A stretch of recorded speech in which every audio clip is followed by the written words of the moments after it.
presents college football.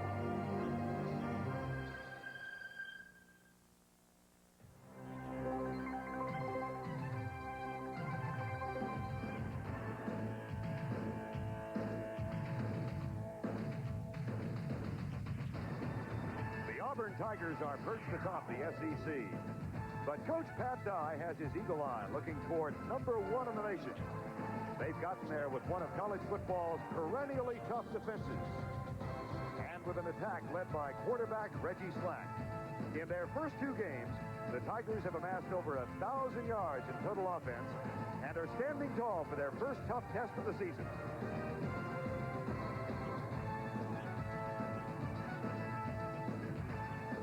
The Tennessee Volunteers were among the top-ranked teams in preseason. But legendary coach Johnny Majors has to be concerned about his team's miscues this year. They have been frustrated, but still have potent weapons in quarterback Jeff Francis and tailback Reggie Cobb. It's one of college football's classic matchups, Tennessee versus Auburn, here on CBS.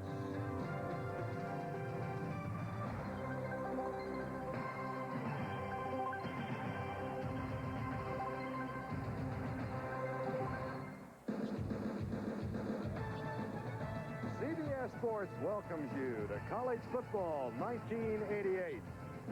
Here in the rolling plains of eastern Alabama, Jordan-Hare Stadium rises like some gigantic exclamation point, emphasizing the significance of college football in this part of the country.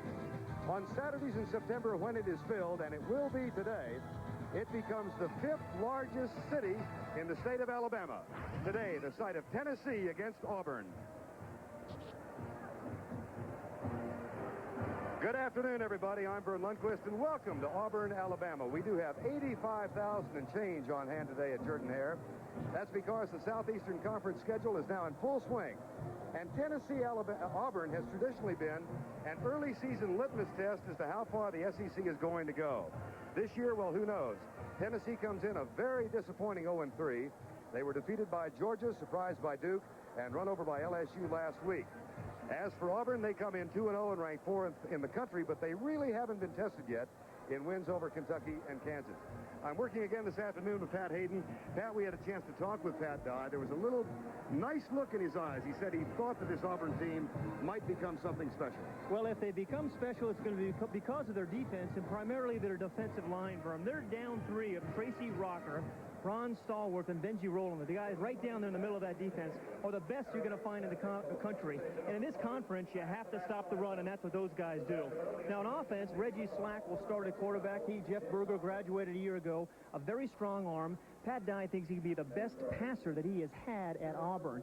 And Vern, even though Tennessee is 0-3, I think this is his first real test because of the tradition of the Tennessee-Auburn game. The Tennessee Volunteers were a preseason pick in the top 20. Many thought they would contend for the SEC championship.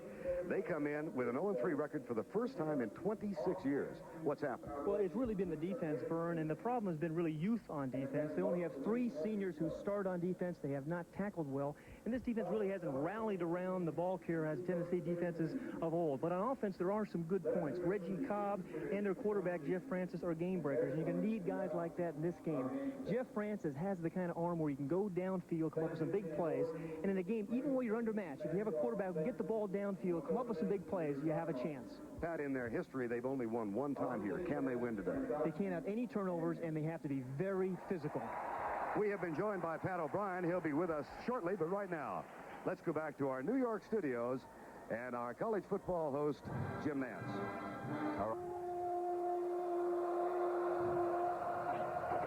Auburn University, one of the few schools in the country still on the quarter system, and because of that, classes just started this week. The campus is alive once again, and many of those 20-plus thousand students are on hand here at Jordan-Hare this afternoon, giving Auburn its largest crowd in the 3 home games it has played. Opened the season against Kentucky, won that 20-10. Last week, a laugher against Kansas, 56-7. It was 42-0 at the half. And today they face 0-3 Tennessee in what has traditionally been a very critical Southeastern Conference game. And Pat O'Brien, who's with us, was also in the Tennessee locker room. Pat? All right, Vern, thank you. In fact, I've spent about the last half an hour with these gentlemen here, and I've been in a lot of locker rooms in my life, and this one reminded me of one before a championship game. Of course, this is not a championship game, but for Tennessee, it is their season. Coach Majors went over the normal things to do in a game like this: hustle, physical, execute, poise. But then he said something that caught my ear. He said, you boys are swapping a day in your life for this day. He said they have nowhere to go but up. So we will see how the Tennessee Volunteers do today as they go onto the field to meet Auburn. Let's go upstairs. The Volunteers winless. Losses to Georgia, loss to Duke, and a loss to LSU. They have a sense they're going to play well today, and Johnny Majors, when we talked to him on Thursday, maintains an optimistic attitude. Now in his 12th year, runner-up to the Heisman Trophy in 1956 and one of the true legends in Tennessee football history. And a team like this can be awfully dangerous, particularly when you have some talent on offense like Jeff Francis and Reggie Cobb. At the other end of the stadium, Pat Dye, the Auburn Tigers, 4th ranked in the country, defending SEC champions, facing what could be their first real test this afternoon. Here they come.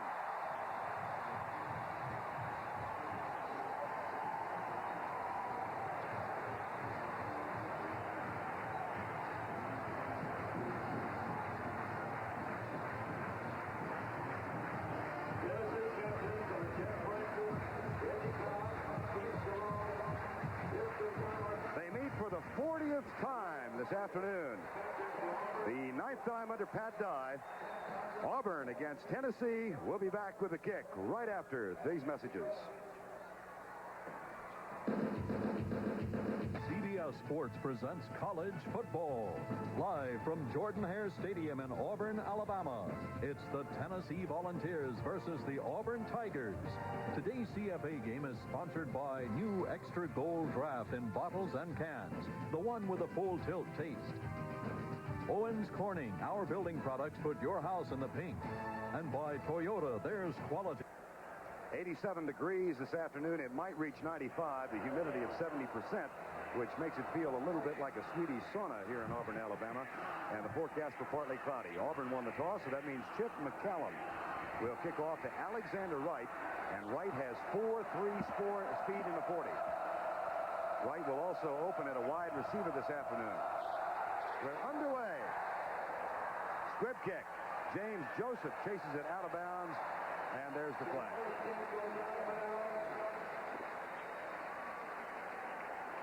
Reggie Slack in his junior year will open at quarterback for Auburn. He will be joined by Vincent Harris and James Joseph, who had 83 yards on 2 carries a week ago. The receivers, Alexander Wright. Laurie Tillman will not suit up today. He's been bothered by a hamstring. He's not in uniform. Freddie Wagand is the other wide receiver, and the tight end is Walter Reeves. The tight end for Auburn, or rather the center for Auburn, John Hudson, gets his first start today. He's been injured the first 2 games. He is flanked by Stacy Dunn and Rodney Garner, who graded 100% last week in the win over Kansas. The tackles are Jim Thompson, perhaps the best in the line, and Rob Selby, a sophomore. Now let's try the kickoff again, this time from the 30. And Vern, this Auburn offense has been one that's developed from a running team 2 years ago, pretty much to a passing team.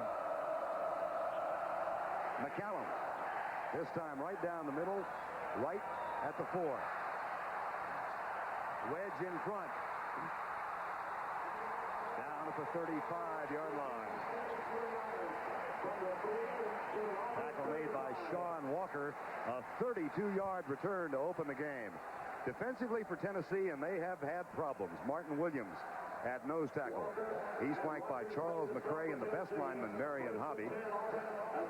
The outside linebackers, Keith DeLong, an all-conference selection. Shazon Bradley, a true freshman.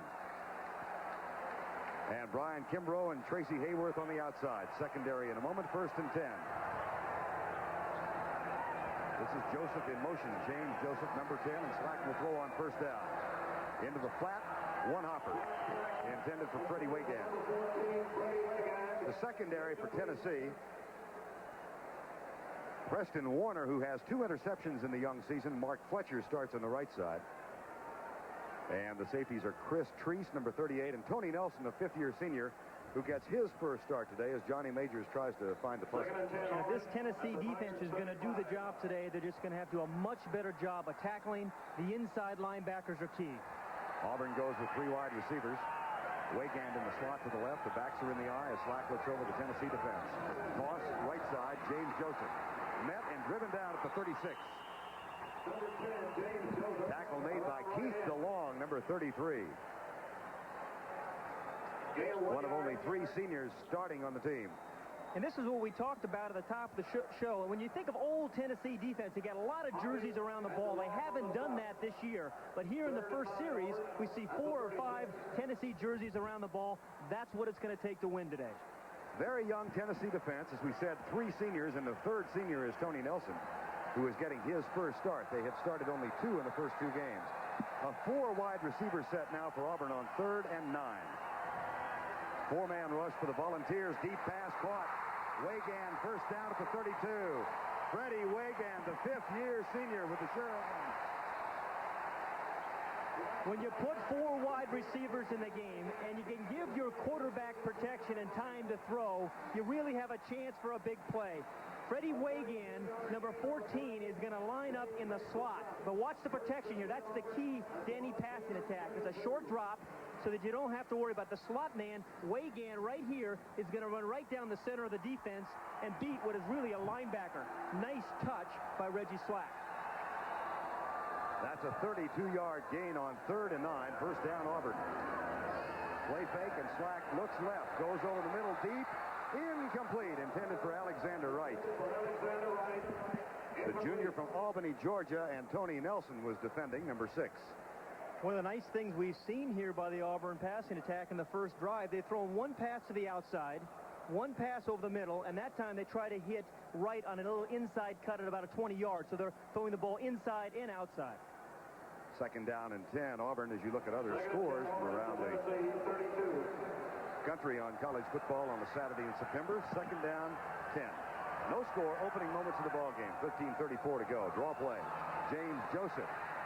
Well, last week he had 2 runs for 83 yards. Today he's got 2 for no yards. Tackle made by Keith DeLong again, Pat. And that's DeLong's 2nd stop, and that's what it's going to take. DeLong on defense for Tennessee is going to have a very big day. He reads the offensive guard, sees it as a draw, steps in the hole, and makes the play. As we said, Keith, one of 3 seniors starting today.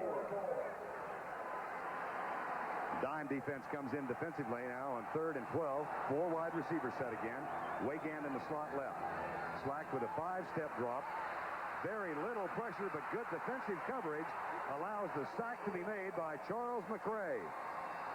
That is only the 2nd sack, Pat, in 4 games for Tennessee. And Tennessee needs this kind of pressure on the quarterback. He lines up at left tackle, number 70. Does a nice job against Thompson there, then goes around him and makes the play. That's Selby, number 78, he made the play around. But McRae grabbed him, threw him away, and got to the quarterback. Brian Shulman, who once played for Tennessee, is the punter, and it goes into the end zone. It comes back to the 20. One big play, that of 32 yards, but the Volunteer defense held when it counted inside the 35. No score at Auburn.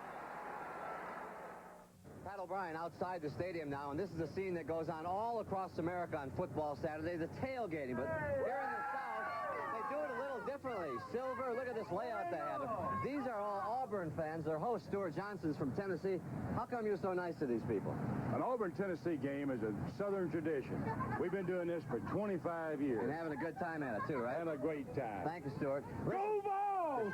Some of these people park their RVs here in the first game of the season, and they leave them till the very last. That's tradition. Back to you guys. I didn't know he was on a meal break. It's 10-1. They had fried catfish out there, too. First down, Tennessee, first offensive set. Jeff Francis fakes the draw, rolls out to his right, puts it up in the flat, caught. And that's a first down at the 32-yard line. Let's meet the Tennessee offense. That was John Rollins, the fullback, with the catch. Francis is the quarterback, the senior. Rollins is a senior at fullback, joined by sophomore Reggie Cobb. The receivers are Thomas Woods and Terrence Cleveland. Neither one breaks 5'10". Nate Middlebrooks is the tight end. And we'll get the rest of the offensive line after this first down play for Tennessee. Backs in the eye. This time they run the draw. And Reggie Cobb is nailed.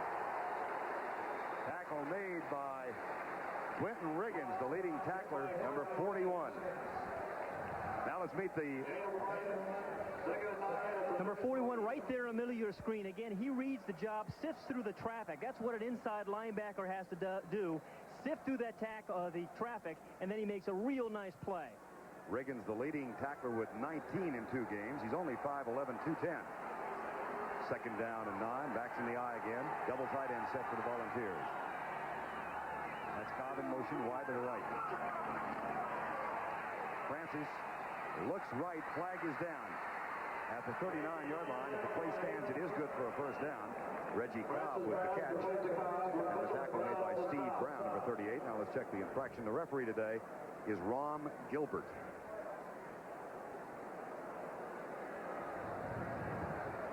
South Carolina rolling over Georgia early. That surprises me. Todd Ellis had a big game so far. That's an important SEC game you just saw. Offside! Defense! Lined up in the neutral zone. Penalty decline. Kentucky winning over Kent State. And Syracuse with an early lead over Virginia Tech. 2 first downs back-to-back. This is the first time since the first game against Georgia that Tennessee has not started offensively at its own 1-yard line. Pass back, Francis. Not much pressure. Man is open. Caught at the 40-yard line.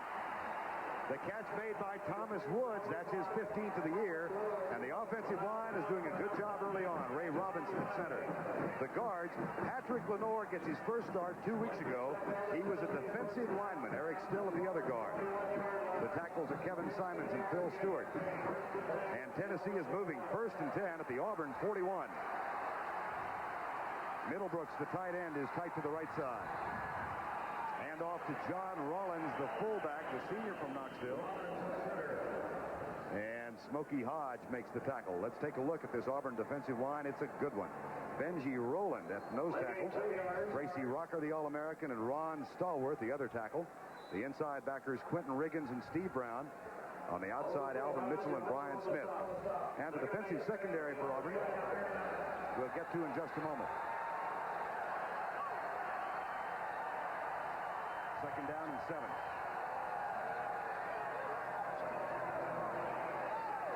Francis settles short. Reggie Cobb, second catch. And that's a first down at the 30-yard line. Quentin Riggins makes the tackle. The Auburn secondary.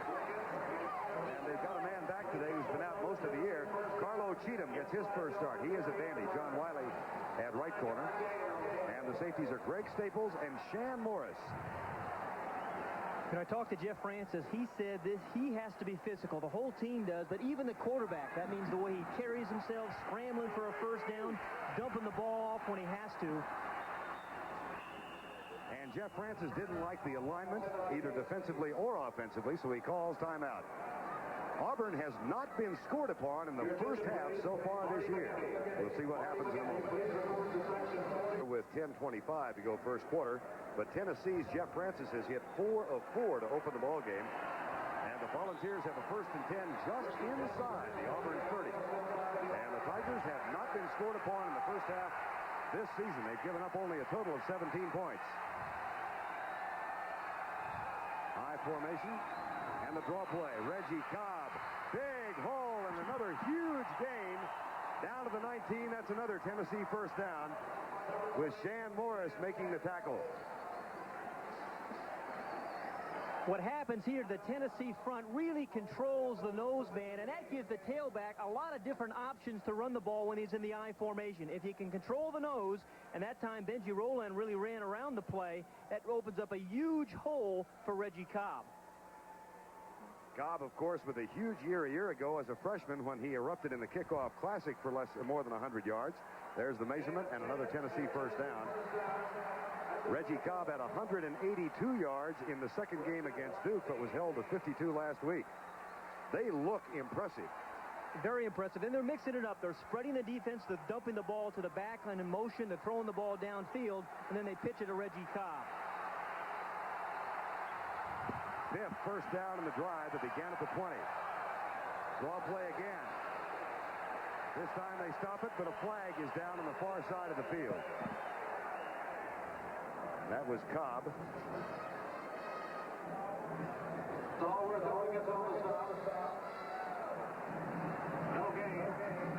we'll see against whom the infraction is called. Offside! Defense lined up in a neutral zone. Johnny Majors must be pleased early on. That's twice the defense from Auburn is lined up in the neutral zone. But if you're a Tennessee fan, this is what you want to see. Early in the ball game, this is what Tennessee needs to have some confidence. You can't be thinking about a lot of touchdowns, but just get that next first down. Keep the chains moving. First down and 5. Both wide receivers wide to the wide side of the field. Francis looks that direction, settles in the flat. Nice catch by Reggie Cobb. Jeff Francis, of course, is a fifth-year senior. We asked him what it would take for Tennessee to win today. I think the biggest thing to, always beating Auburn, as we know, is I think, first of all, not to turn the ball over. And the second thing is to be physical with them. The only success we've had in the last few years with Auburn is when we've been physical with them. And we know they're a physical team, and, just try to match their intimidating style. Off camera, Jeff said, they'll hit you in the mouth. We got to hit them in the mouth. Here's the dive play. Up the middle, trying for the first down. Johnny Majors looks on. I want to ask Pat, what does he mean by a quarterback being physical? How can that happen? I thought that was interesting because he said, hey, I as a quarterback, I have to be physical here today. And that means, again, the way I carry myself, present myself in the huddle on third downs. If nothing's there, I got to scramble, pick up a first down, lead this team, get him in the right audibles. That's how I have to be physical. They will bring the chain out to see if they got the first down. And it's going to be short. So officially 3rd and 1. Pat Dye told us yesterday he has a farm some distance outside of Auburn. He always spends Friday morning at the farm. Said yesterday he was so nervous about this game he couldn't enjoy the day, and he never got out of the barn.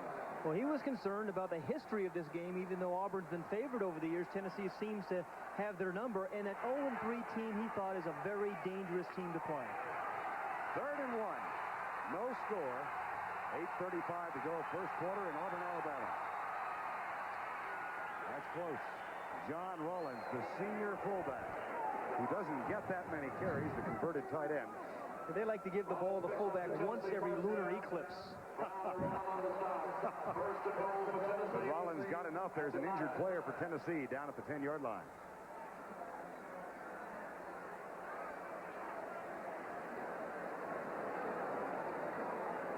That's Ray Robinson, who has been injured quite a bit in his career. They wanted to get 20 plays out of Ray Robinson at center today, and they expect that John Fisher will play quite a bit in that spot. Time is out on the field. We'll be back.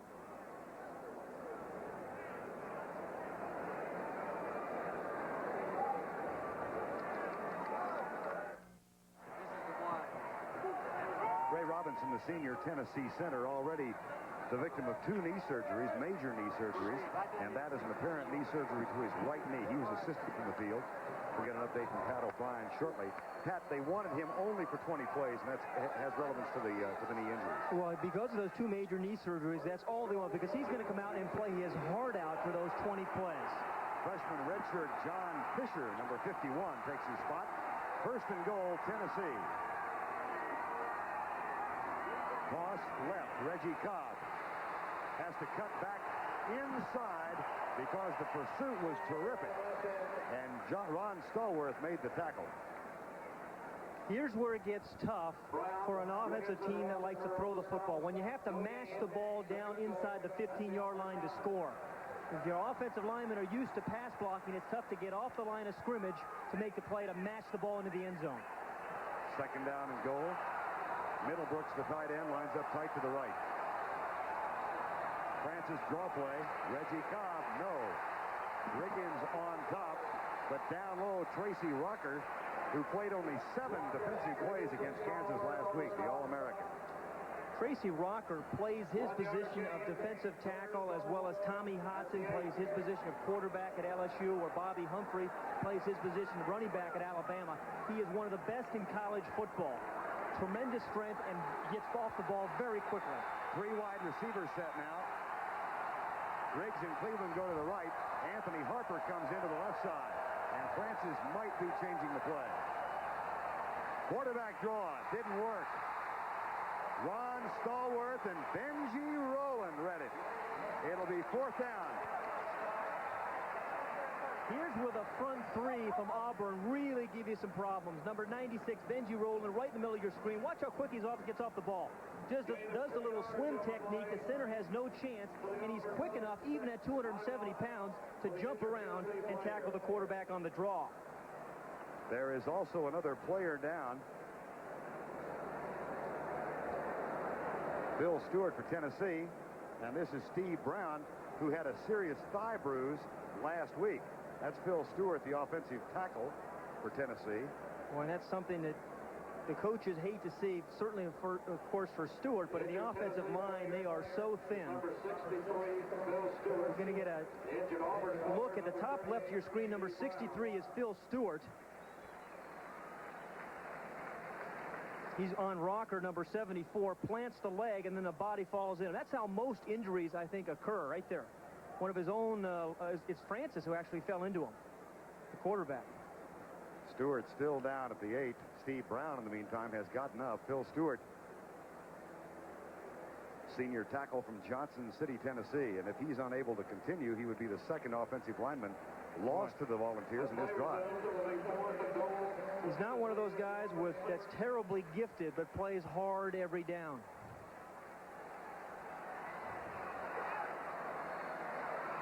It'll be 4th down now for Tennessee, and Chip McCallum comes on as that depleted offensive line is further injured as Stewart goes out.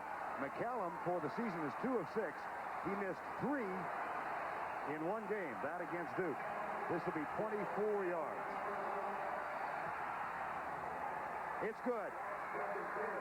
And the Tennessee Volunteers, 0 and 3, make the first mark this afternoon. A finely executed drive as McCallum's field goal gives them a 3-0 lead, and the first point scored against Auburn in the first half this season.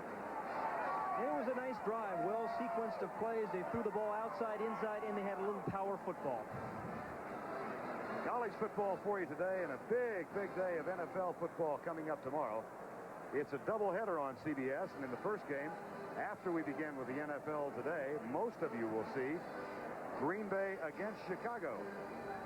That'll be seen in the major part of the country, and Mike Ditka looks on. Atlanta will be at Dallas tomorrow. Some of you will see that game. And also Philadelphia against Minnesota. Tampa Bay visits New Orleans. That's the early venue. And then the second game, most of you will watch the undefeated Los Angeles Rams go into New Jersey to take on the New York Giants. Also, the 49ers visit Seattle. And the Washington Redskins, with Mark Rippon as the starting quarterback, will be at Phoenix. It all begins with the NFL today. I'm looking forward to watching that Ram-Giant game. The Rams are off to a great start. Jimmy Everett's playing well. Kevin Green, who played here at Auburn, has 7 sacks for the Rams this year. That defense has really made a difference for the Rams. Giants got a big win last week when they were the recipients of a safety, a phantom safety at Texas Stadium, and they won 12-10. MIT leads Stonehill 9-7. First time MIT has played football in 87 years. Alexander Wright for Auburn. Terrific special teams play by the Volunteers. And Floyd Miley, number 22, leads the way. That's a 13-yard return. Alexander Wright looked like a track man trying to play football. He is a track man with tremendous speeds. He's trying to develop his football skills, but this is tremendous coverage by the Volunteers. And again, this is what it's going to have to happen. Defensive swarming, special teams are going to have to do it, and the offense has to be physical. Cincinnati and Miami of Ohio in the 100 meeting. By the way, Brent Musburger's son is a student at Miami, and Brent is taking the day off and is visiting that game. He'll be at the NFL Today studios tomorrow. There's the cross around the left side. Vincent Harris, the fullback, and he's out to the 24. Tackle is made by Cedric Klein, number 30. Right now, let's go down to Pat O'Brien. Down on the Tennessee sideline, where the doctors are having a busy afternoon early. Robinson here, it's his right knee, Vern and Pat, and Ray Robinson has it iced up now. He does not know if he'll be back in. Right behind him here, Stewart, number 63. His right knee also is injured. He seems to be injured the worst of the two. We'll keep you posted. Back upstairs. All right, Pat, second down and short. They test the middle. Vincent Harris, the junior from Birmingham. And that should be enough to move the chain. Reggie Slack out of Milton, Florida.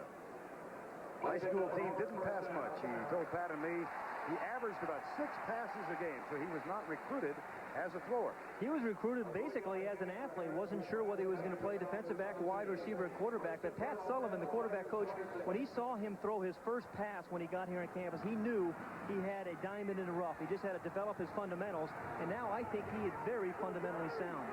Slack, a junior, tossed to the left side. James Joseph cracks through left tackle out to the 30-yard line. That's a pickup of 4. Marion Hobby makes the tackle. This is a high-powered Auburn offense, currently ranked 5th in the country with a 530-yard per game average. And what I like about it is balanced. About half of that comes from the pass and the other half with the run. They could have named their total last week against Kansas. They had 680 yards in that game. That usually means a win. It did. Second down and 6. 3-0 Tennessee. 4:40 to go, first quarter. They'll test the left side again with Joseph. Flag is down. That's the 3rd flag in the first quarter. We have seen Auburn try to run so far into the short side of the field, and they're doing that because Tennessee really overloads the wide side of the field. In college football, because the hashes are close to the boundaries, most college teams defend the field, and so Auburn's trying to run away from the strength and into the boundary.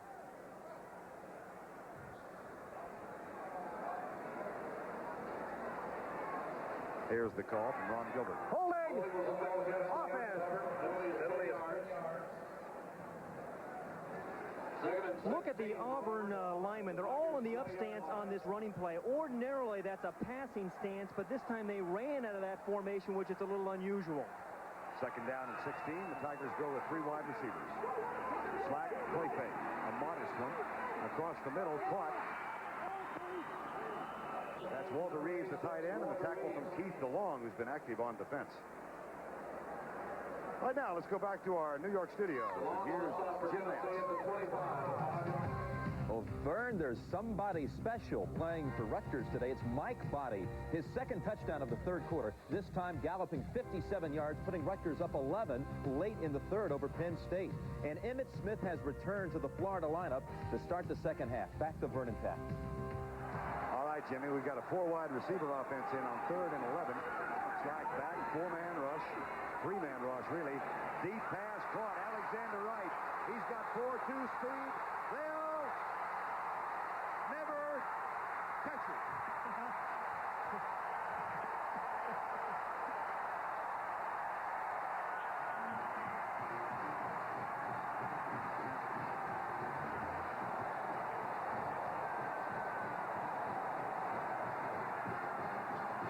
Sometimes you want to make sure.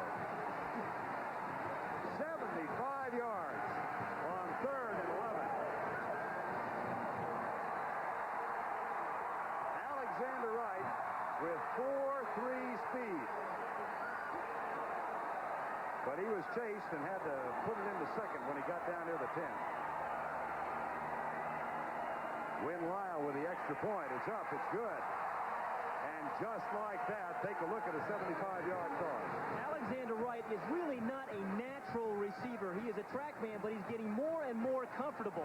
What I liked about him, he really squared this route off, and he caught the ball with his hands. And anytime you get the ball to a receiver who is that fast on the move, you have a chance for touchdowns. Kelly Days chased him. We look at it from another angle. And terrific pass protection, really set up the play. Watch Reggie Slack. No wasted motion. The ball's up high. He leads the receiver right, catches it with the hands, picks up a nice block, and that's a great play, getting the ball to the receiver on the move.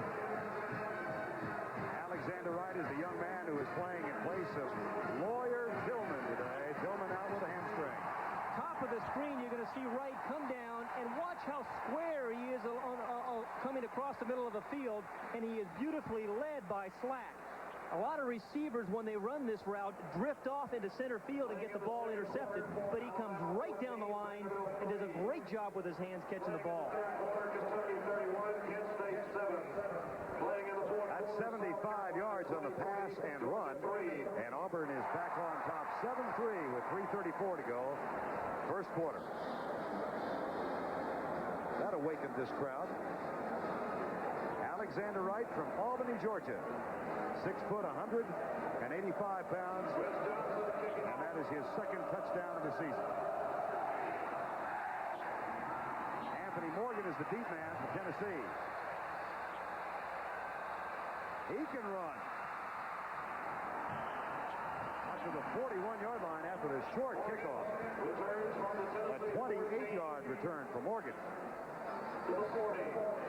A challenge here for this Tennessee offense, a team that is 0-3. They've been off to a good start. Is again, just start thinking about first downs. Keep moving those chains. Don't worry about the score right now. Get some confidence up, move the chains, and pick up first downs. If you just joined us, the Volunteers on their first offensive series lost 2 starters. Robinson and Stewart. Play fake. Francis. Good protection. Nice pass. Thomas Woods. First down at the 40. That's Woods' second catch today, his 16th of the year. Well, Jeff Francis has done a nice job of taking a little step here and there back in the pocket. Good protection here, but he feels a little bit of pressure, and then he just steps up so Rocker doesn't have a chance. See the way he steps up there?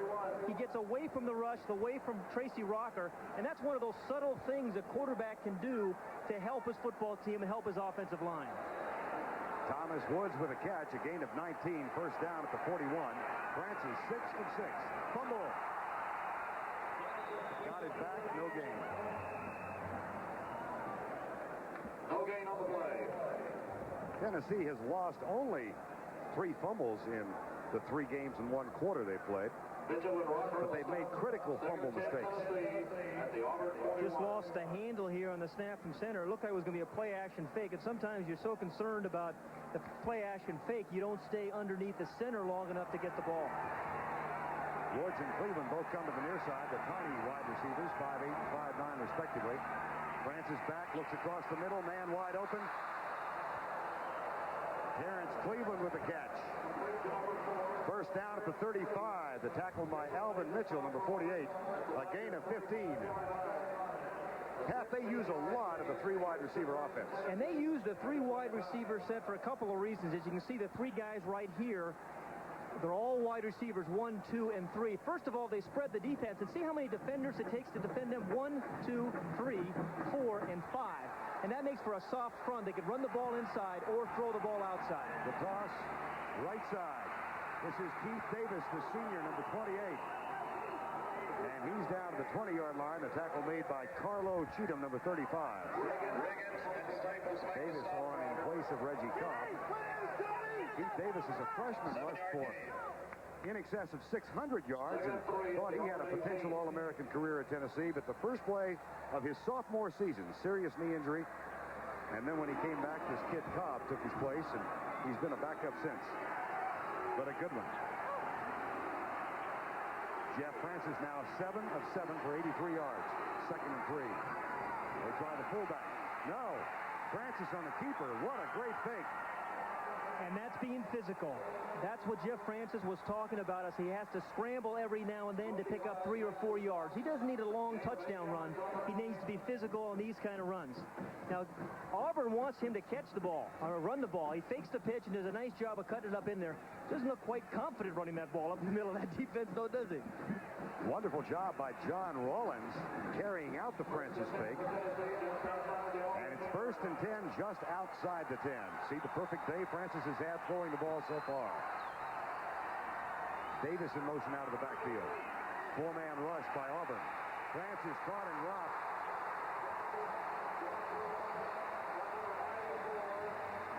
Greg Ogletree, number 94, who's getting his first action of the year. The coaches told me that if Ogletree can stay healthy this year, he is really going to make a big difference. Watch him from the right side of the screen. He's going to come in and make a big play on the quarterback.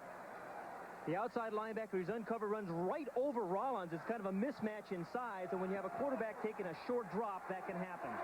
Final 20 seconds, first quarter. 7-3, Auburn. 2nd down and 15. This time they try the dive play for John Rollins. That doesn't get much. And that should be the final play of the quarter. Boy, very surprising call on 2nd and long. You don't give the fullback plunge up the middle. That's the end of the first quarter with our score. Auburn 7, Tennessee 3. College football on CBS Sports returns after this message and a word from your local station. In case you just joined us, let's bring you up to date. Jeff Francis, the volunteer quarterback, a perfect 7 of 7 for 84 yards. The Auburn touchdown came on a 75-yard Reggie Slack to Alexander Wright pass. And the total yards, quite even. Auburn 121, Tennessee 116. Right now, 3rd and 12 from the 13. Two wide receivers, wide left. Cobb and Davis both in the backfield. Reggie Cobb is still there. Francis, screen pass left. Cobb has it, but he doesn't have any help, and he is down at the 8-yard line. Bobbled the ball, and the convoy disappeared. And a surprising call. I don't think a screen pass is a very good call inside the 20 because the defensive backs and linebackers don't drop back very far. It's hard to pick up 12 yards on a screen inside the 20. That will bring on Chip McCallum as Francis tries to explain to Johnny Majors what went wrong with that play. And McCallum tries for his second of the ball game. First good from 24. It's up. It's no good. He's now 3 of 7 for the year. That has not been a Tennessee strong point.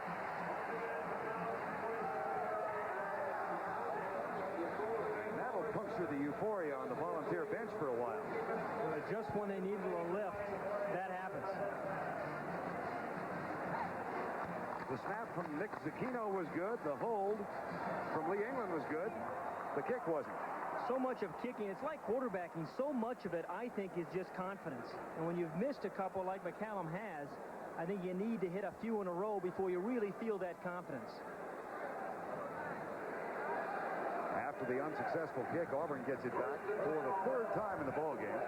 On their opening series, they had one big play of 32 yards. But Tennessee held. Then on the second series, 75-yard toss. Reggie Slack to Alexander Wright. That's Vincent Harris, number 21, the fullback. Joseph lines up in a wing to the right on first down. Motion on the left side of the offensive line, and that'll cost Auburn 5 yards. That's unexpected. All of these motion penalties and lining up in the neutral zone for the Tigers. And usually Pat Dye's teams are incredibly disciplined. Very sound coach, Pat Dye. Believes you win the game in the offensive and defensive lines. It's kind of amazing when you go to Auburn and you want to talk to the coaches. Pat Dye sends you right into the offensive line coach and the defensive line coach. You don't get a chance to talk to the quarterback coach. He wants you talking to the guys coaching the horses.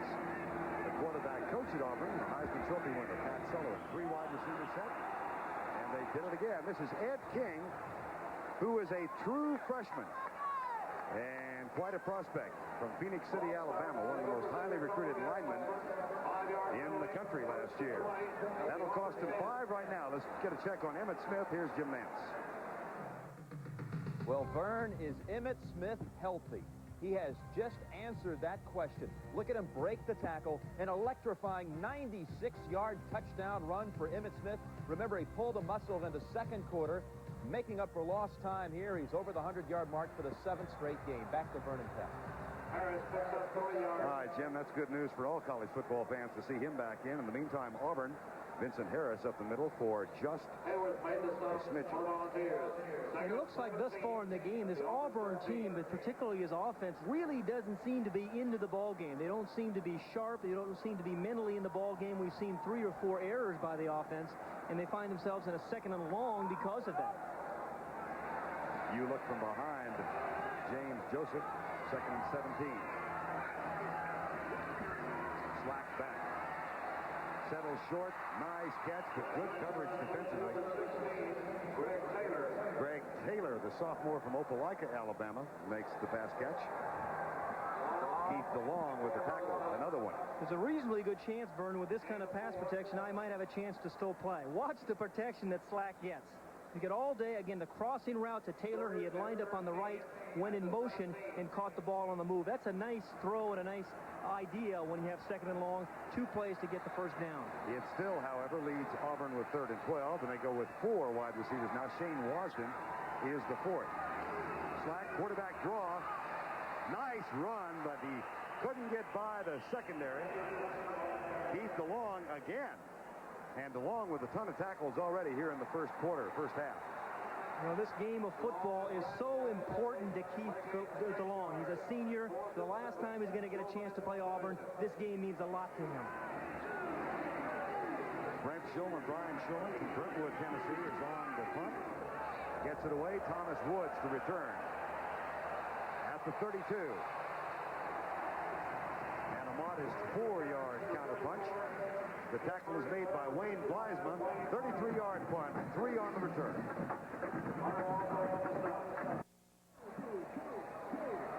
Pat O'Brien here on the sidelines, and see these nice bushes here they have around the stadium? I'll get to them in a minute. 2 years ago, Georgia came here to Auburn and upset them, and the Georgia fans came running onto the field and started tearing up the turf. So they put these nice bushes in.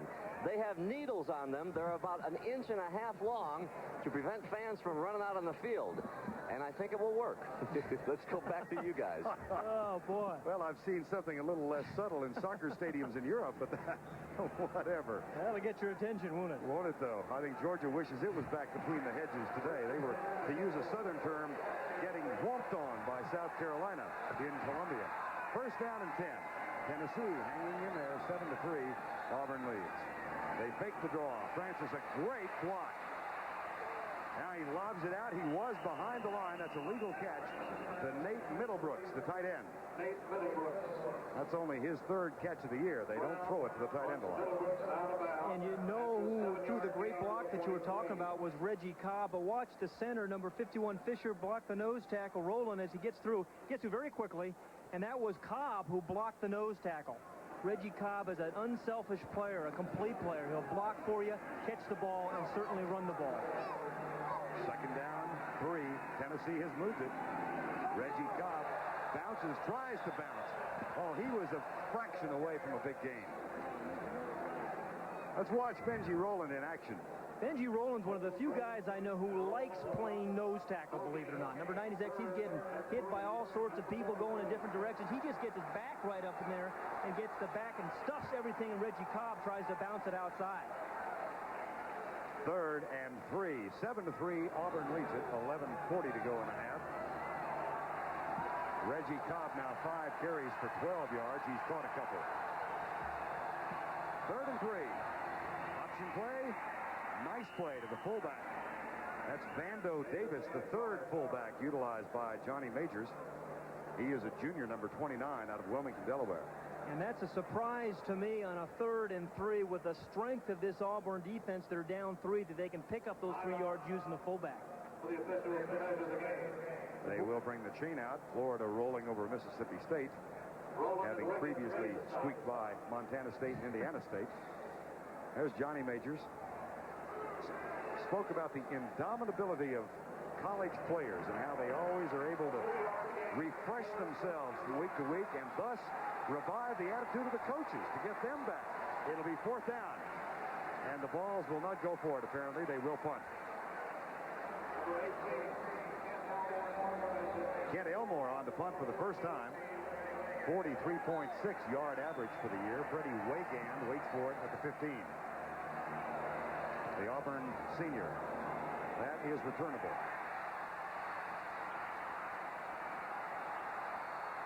Pretty good downfield coverage by Tennessee. And they stop Wagand short of the 20-yard line. A 37-yard punt, a modest run for Elmore, but only 1 on the return. Tigers have the ball. 11 minutes to go in the half.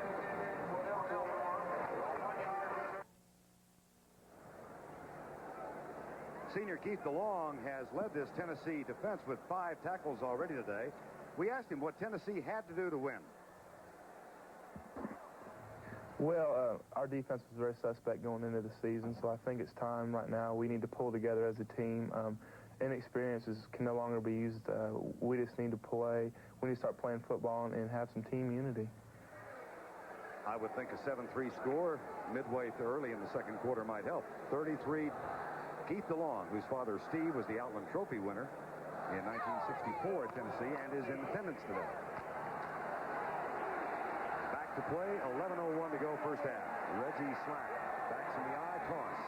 James Joseph, he's got some room. Gets a terrific downfield block, and now it's a foot race. Out of bounds at the 21. Preston Warren saved a touchdown. A gain of 60 yards. James Joseph knows how to adjust on the run. This ball was supposed to go all the way outside. He picked up a great block by Brad Johnson, number 52, and then a downfield block by one of his receivers, Taylor. Freddie Wigand also a part of it, number 14. Well, watch number 52, the left guard there. That's Brad Johnson. He kicks out the strong safety. Joseph does the adjustment on the run. Wigand and Taylor, number 16, make the block. That's a gain of 60 for the man they call Bo Peep. James Joseph out of Phoenix City, up the middle, inside the 15. Joseph again, he came in, that's Harris. Joseph came in with a gaudy 10.3 yards per carry average, achieved in large measure because of the extraordinary number of long runs he's had already this year. He came into Auburn a couple of years ago. In his first 2 weeks, he put on 20 pounds. He knew he had too much weight when all the offensive linemen were challenging him in the 40-yard dash. Second down and 1. Walter Reeves lines up tight to the left side. To the fullback, Vincent Harris. That's the first down for Auburn. Well, they've come in explosive dimension today. A 75-yard touchdown pass in the first quarter. And now a 60-yard run to set up this thrust by the Auburn Tigers. Auburn wants to be a physical team that can come up with big plays. That's a little unusual. Ordinarily, if you're a physical team, you run the ball off tackle a lot. But these guys have the capability of coming up with big plays in the passing game. Lee Mark Sellers comes in as an extra tight end. He is tight to the left. First and goal. Freddie Wigand is wide right. They fake the toss. Reggie Slack still alive. Casey Rogers, number 99, finally caught up with him. It's a nice little call, I think, by Auburn. They were trying to fool a freshman. Casey Rogers is a freshman playing outside linebacker. The naked bootleg. Reggie Slack thought he was going to be able to fool Casey Rogers, the freshman. He stayed at home. Second down and goal from the 6. 7-3 Auburn. 9:05 to go first half. James Joseph knocked down behind the line. He lost a half yard. Keith DeLong with his 6th tackle today. And 5 white jerseys around the ball carrier. This is the most important third down for the Tennessee defense right now. They have to prevent them from getting a touchdown. Auburn apparently going to pass. They brought in 2 extra wide receivers. Greg Taylor and White come in. Reeves and Lee Mark Sellers, the 2 tight ends, come out. So it's a 3-receiver set. Wigand and Taylor go to the right. Alexander Wright comes to the wide side of the field, the left. And the up stance by the Auburn offensive line. Blitz threatened. They're coming. Draw play. James Joseph knocked down. Really not a bad call against a blitzing defense, because ordinarily a blitzing defense will run right past the draw play. But that time it didn't really happen. It was a little slow developing, I think. Joseph takes the ball a little bit too deep in the backfield, and number 6, Tony Nelson, put the final stop on him. Win Lyle, who's a 4-point student in pre-med, is on to try his first field goal of the year. He sat out the first game of the season. And the kick is good from 22 yards for Win Lyle, the junior from Auburn, Alabama. So Tennessee did what they had to do after the 60-yard run. They held Auburn to 3.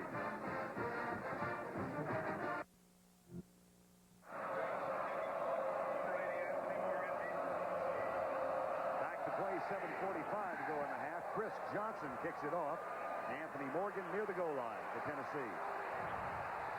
Has some room for the 31. And that will be a 31-yard return. Thus far, Jeff Francis perfect. 9 out of 9 for 95 yards. And Pat, where has he distributed those passes? Well, he's really throwing the ball downfield, as you can see, in his left deep zone. That's over 10 yards. He's really done a nice job of spreading the ball around, and that's what makes it difficult for a defensive team to cover a quarterback. They're not necessarily trying to pick on one guy or one side of the field. they're doing a nice job of spreading it around. Francis a perfect 9 of 9. 2 wide receivers to the wide side. 10-3 Auburn. They fake the draw. Francis being chased. Flips it incomplete at the 35-yard line. The man doing the chasing was David Walker, Tracy's younger brother. Well, he sure was doing the tracing. And that is Francis' first incomplete pass of the afternoon. That's like saying no-hitter. We should never have said that. No, isn't that the truth? Tell you, among those with whom Jeff Francis has tossed a football is Terry Bradshaw, who had made a speech in Knoxville back during Francis's redshirt season and worked out with him and is among his fans. Thinks he's a very good college quarterback. Second down and 10. Toss right. That's out to the 36. It'll leave 3rd and 5. The tackle made by Quentin Riggins, the tiny senior, and I say tiny in the context of this large defense of Auburn. He's 5'11", 205. He's got a heart the size of New Hampshire.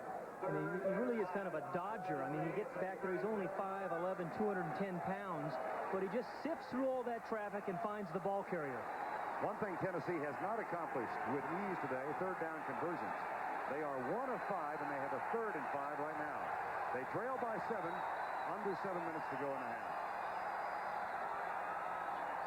4-man rush. Francis. It'll be 4th down. He's a yard shy. And it's Ron Stallworth, number 92, who makes the stop.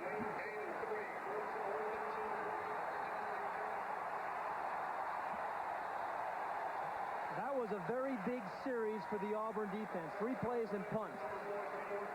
That's the first time they've accomplished that today. Wegand is back. Ken Elmore is on the punt for the 2nd time. Fairly good punt. Wegand at the 20. Circles back to the 15 and has some room. And is tackled at the 29-yard line. Time now to present this week's Toyota Leadership Award. The team players have been singled out by their school's coaching and faculty staff for outstanding performance in the areas of team contributions, academics, and citizenship. Today's game team leadership winners are Keith DeLong from Tennessee, a sports management major from Lawrence, Kansas, and Greg Staples from Auburn. Greg is a criminal justice major from Atmore, Alabama. 1st and 10 as War Eagle looks on.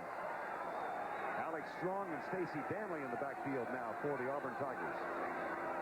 And Slack with a play fake, drops back to throw. Across the middle deep, Alexander Wright right in the seam. A gain of 50, or rather to the 50. It's a gain of 21. Pass completions are the result of 2 things, really.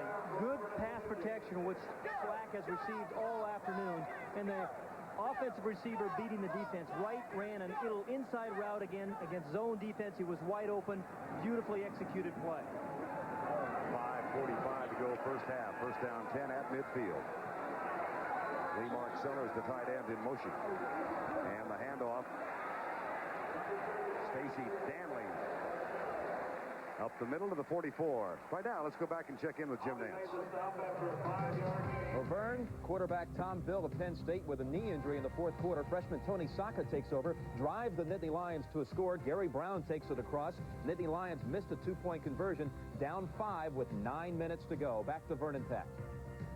They're playing at Penn State. That's a lot of time left. How many times have you seen Penn State come back and win in the 4th quarter at home? Darting to the outside, Alex Strong. That's a first down for Auburn. He's at 37.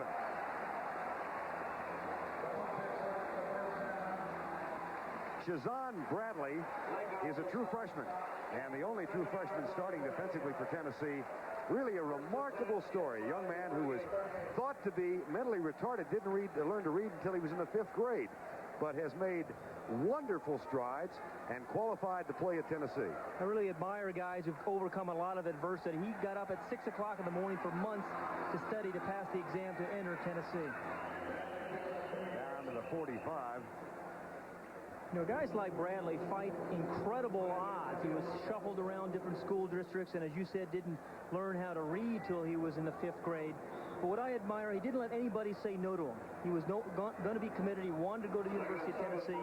And it's easy passing AC tests for some guys, but he was hard for him. He worked hard, passed, and now he's in and doing well. Second down and 7. 4:10 to go in the first half. The toss right, Stacey Danley. Pretty good defensive job by Tennessee to drive him back. Number 88, Tracy Hayworth. Excellent job of stringing the play out. And this has been a big surprise so far to me today, Vern, is the intensity with this. The defense has played, the volunteer defense that is, again, 4 or 5 jerseys right there, led by number 40, Shazan Bradley, that we're just talking about, and Tracy Hayworth, number 88. But that's what's going to take, 4 or 5 white jerseys. Defense is a kind of an attitude. Just to put a period to the paragraph of Shazan Bradley, he's got a sparkling personality. We asked him yesterday if he had the answers to all the questions. He said no, because as soon as you think you know the answer, they keep changing the questions. Here's the toss short. That's going to be very close at the 28.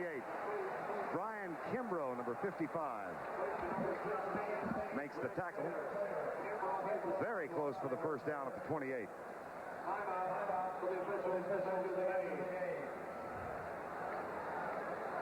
LSU undefeated, an early leader over Ohio State. Iowa State leading, or rather Iowa leading Iowa State. Did he get it?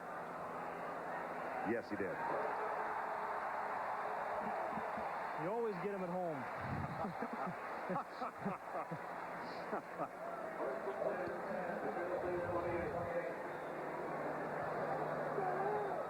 Talked about defense really being a state of mind. Look who wins in the SEC over the past few years. It's teams that have played rugged defense, and you have to stop the run in this conference because teams run the ball very, very well.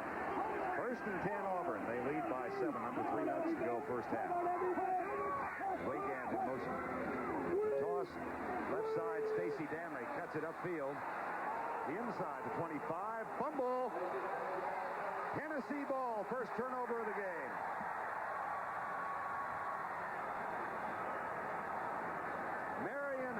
Number 90 comes up with it. As Mark Moore and Kelly Days hurry off, and Mark Moore forced the fumble, number 74. The defense did a very nice job. The first thing, watch how they stretch out Danley. He's looking for a soft spot early on, but all the jerseys spread him out. Then Danley tries to cut it back inside, and again, 4 or 5 white jerseys. Hobby, number 90, makes the ball, pops the ball loose, and one of his teammates makes the recovery. That's good team defense. 2:39 to go before half. Francis up the middle. Reggie Cobb nudges out near the 23. Tracy Rocker, number 74, with the tackle. I would think if the score doesn't change, the Volunteers feel good. Oh, absolutely. They have played. They've done all the things they want to do. They're going to go in at halftime, hopefully, with a close ball game. They've played aggressively on defense, and they haven't turned the ball over on offense. Thomas Woods comes on. Terrence Cleveland goes out. It's second down and 7. Francis 9 of 10 for 95 yards. Play fake. Francis up. Left side. That one quacked. Late hit out of bounds.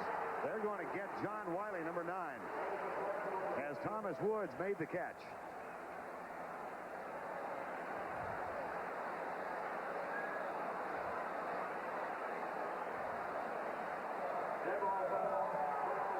Dead ball foul, personal foul, Auburn. Yeah, you take a look at the end of the play. The ball was thrown away from the defender by Francis, which is a nice play so the ball didn't get picked off. 1 foot was on the line, and Wiley hit him while he was out of bounds. There's the official. Now, if you think in Tennessee, they have 2 timeouts remaining with 1:52. The big concern, if you're Jeff Francis, is you know your kicker's got some problems. So you got to be thinking touchdown. McCallum has already missed 1. He's made 1, but that was from 24 yards out. And McCallum only 3 of 7 this season. That puts an added burden on a quarterback when you don't really have the confidence in your kicker. First down, Tennessee, 1:52 to go in the half. That is the 5th penalty against Auburn for 40 yards. Toss, Reggie Cobb. Now Calvin Mitchell said, no way. Number 48, defensively.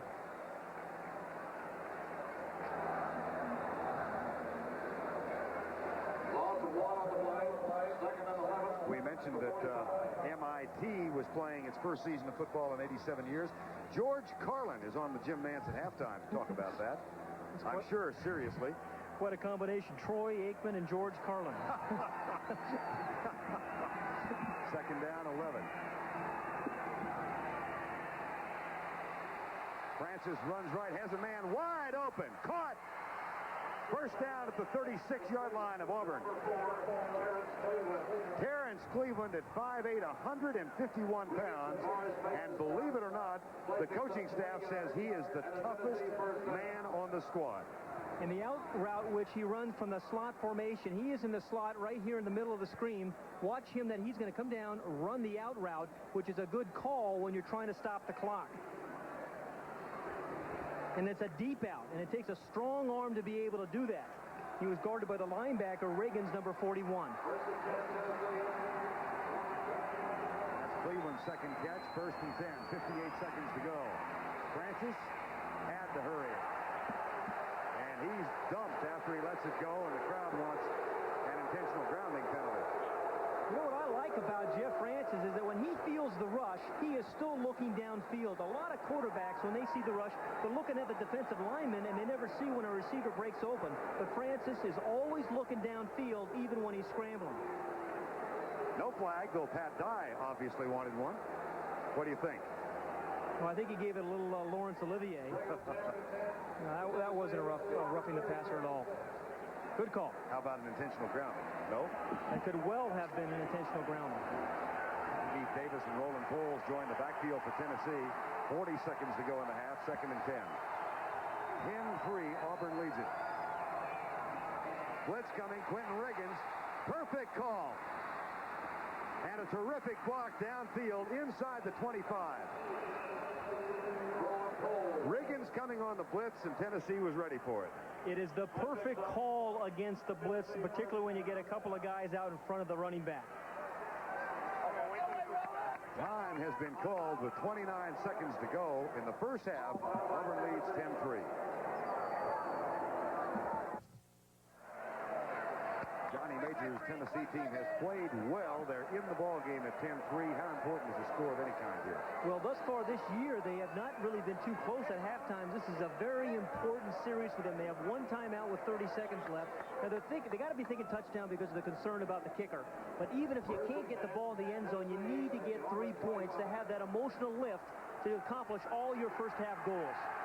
A 3 wide receiver set. 2 come wide right. The wide side of the field, and now Auburn has called timeout. Interesting strategy by Pat Dye. He wanted to see what formation that Tennessee was going to come out in. Well, we have a moment. Let's take a look at both these two fine schools, Tennessee and Auburn.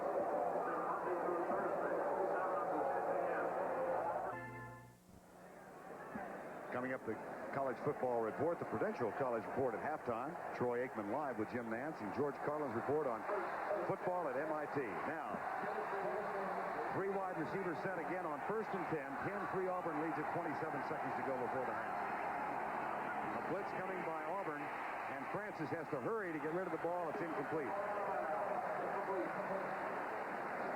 Alvin Harper makes the catch, but he is out of bounds when he does so. We're in Jordan-Hare Stadium, Auburn, Alabama, southeast corner of the state of Alabama. 85,000 plus on hand. Vern Lundquist along with Pat Hayden here in Auburn. Important SEC game. Tennessee 0-3 for the year. Auburn 2-0 and ranked 4th in the country. But it's been played on even terms in the first half.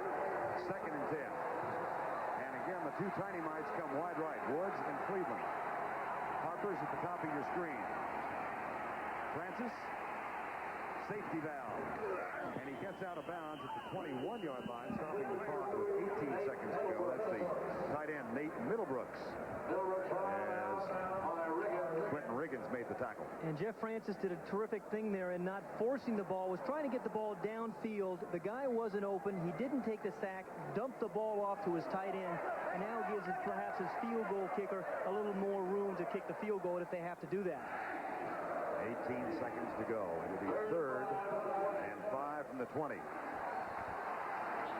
So Tennessee is looking at a 37-yard field goal effort if this play doesn't gain an inch. 3rd and 6 officially. Good protection in the end zone. Incomplete. Intended for Harper, defended by Wiley. John Wiley, the sophomore from Opelika, Alabama, 9 miles down the road. Tennessee was hoping for a height mismatch. Harper is 6'3", Wiley only 6 feet.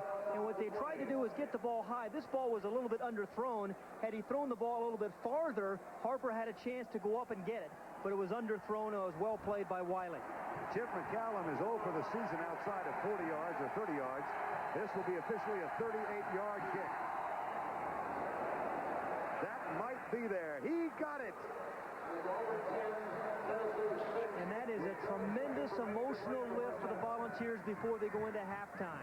Down only by 4 points.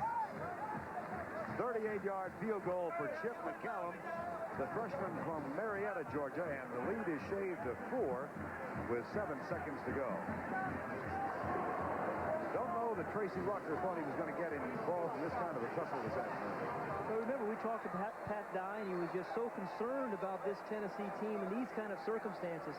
How many times have head coaches seen their teams favored by 20 points, come into a game where they're playing a team that hasn't won a game and they're in a dogfight? What's going to take at halftime for Auburn, I think, to come out and try to start dominating. I think they're really going to have to be a lot more physical on offense. Run the ball off tackle. They've got a good, strong offensive line. They're going to have to try to take it to the Tennessee defense. Pat Dye's team has gotten 2 big plays to set up their scores. A 75-yard first quarter touchdown pass from Slack to right, and then a 60-yard James Joseph run, which set up a field goal, thus accounting for the 10 Auburn points. Tennessee has moved the ball on longer drives and taken much more time.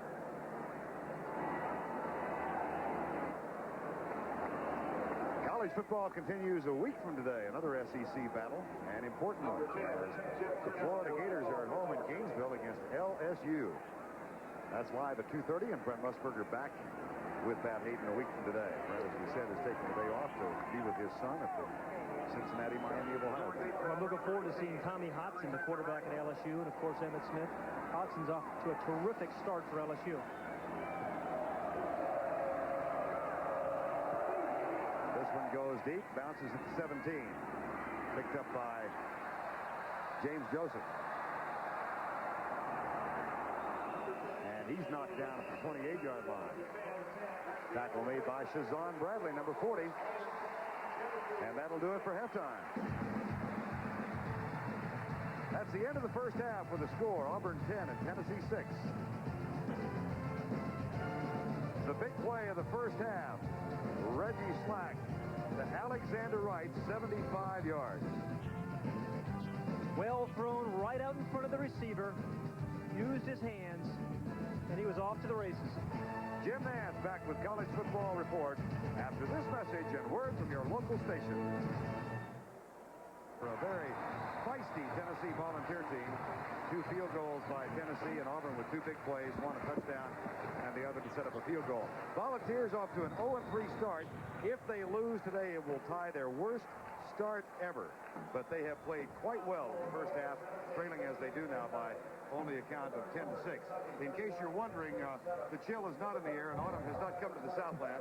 Vern Lundquist and Pat Hayden and the Volunteer defense, so suspect. Pat has played really well in the first half. Well, you know, defense, I think, is so much of attitude, and there's just a whole different attitude on this defense in this game. And you're going to see great team defense and some individual performances. Watch the team defense. Watch Reggie Slack as he runs the naked bootleg. You're going to see 4 or 5 white jerseys around him. And when I think of Tennessee defense, that's what I think of. And there's great individual performances as well. Keith DeLong, number 33, has really had a terrific first half. He is the leader of this defense, and he's going to need to continue that well on to the second half. Keith DeLong, the senior from Lawrence, Kansas, is the leading tackler for Tennessee in the first half with 7. Brian Kimbrough follows with 6, and Ernest Fields with 4. Halftime, and we'll be right back after this message. Southeastern Conference football from Auburn, Alabama. 85,000 plus on hand. Second half underway. Chris Johnson kicks it off for Auburn. Anthony Morgan will take it at the 10 for Tennessee. Excellent return. Short kicks have been returned in good field position. Moments ago, Pat O'Brien had a chance to chat with Tennessee coach Johnny Majors. Coach, you have to be proud of your defense. Well, Pat, I think this is the best our defense has played thus far during the season. But that 3 big plays, that's part of football. That gives us 3 big plays, so we're ahead of the ball game, but we aren't. I think we fought them hard, played very well, except the 2 big passes and 1 long run.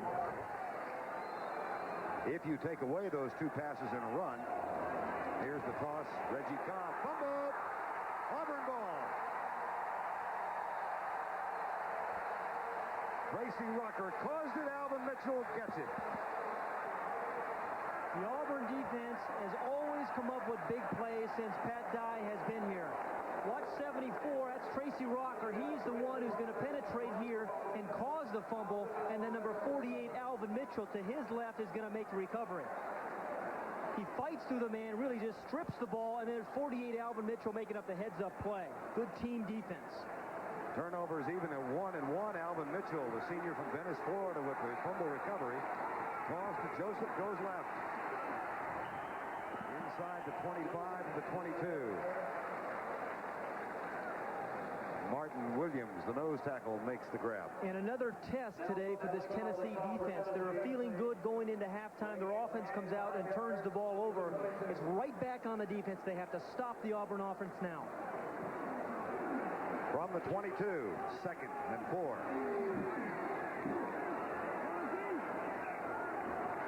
Officially 2nd and 5. Vincent Harris. Look at the leg drive, Pat. Statistically, at half with the score 10-6, here's the way the 2 teams matched up. The rushing yards, Auburn 116 to 44. 75 came on, or 60 rather, came on 1 run. And the passing yardage 142 to 129. 75 of those yards for a touchdown. The total 258 to 173. And as you heard Johnny Majors tell Pat O'Brien, if you take away 3 big plays, they might have been ahead. Those take away those 3, and here's the first down for Auburn. And the Tigers had 89 yards of offense in the first half. But they have done very well. Now, that's an inflated average because of Joseph's 75-yard run. And Auburn has done a very nice job on first down. They've gotten themselves usually 4 or 5, 6 yards on first down. Wagan breaks wide to the left side. Alexander Wright is wide right. James Joseph cracked as he gets to the line of scrimmage. Wow, he hit by number 66, Martin Williams, the nose tackle. All 280 pounds of him. He's over the center. He gets great leverage. He's only 6'1", 280 pounds, and then what that allows a guy to do over the center is get some leverage. He runs right through the guard and is there to make the pop on James Joseph. Good play by Williams. Auburn goes with 4 wide receivers on 2nd down and long. Slack, man in the slot. Greg Taylor, 1st and goal at the 3. What I like about this Auburn passing attack that Pat Sullivan has really put in for Auburn is they can go way downfield, which they have a couple times to Alexander Wright, but they can also have the patience to dump the ball off short as they did right there to Taylor. That's a gain of 13 yards. It'll be 1st and goal from the 4 now. 12:55 to go. Fumble by Cobb to open the second half. And here comes the Tiger package. That's what they call this unbalanced line to the left. And the wishbone formation. They come right. Talk a little bit about this offensive scheme they use, Pat, with the load to the left-hand side. What they're going to do, your quarterback, Reggie Slack, comes up. You see there's the tight end here, and there is 2 tackles. Both the tackles come over here. This is ordinarily the tight end right here. This time, they come right back here, but good, again, team defense are the ones that stop the running back right there, Joseph. And that's a formation in which the offense checks with Slack ordinarily when they get to the line of scrimmage, right? It's an easy call for him. He comes up to the line of scrimmage. He looks to his right. If there are 4 players to the right, he'll run the ball to the right. If there's 5 there, he runs the other way. No Tiger package on second and goal. Instead, they go with 4 wide receivers. Slack, 3-step drop, drills it. Caught, shorted. Oh, a touchdown. Freddie Wiggin.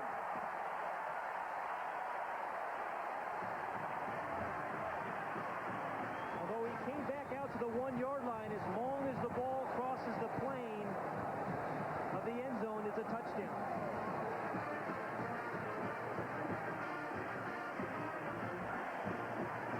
That is the 5th touchdown toss for Reggie Slack this season. Win Lyle is on to try the extra point.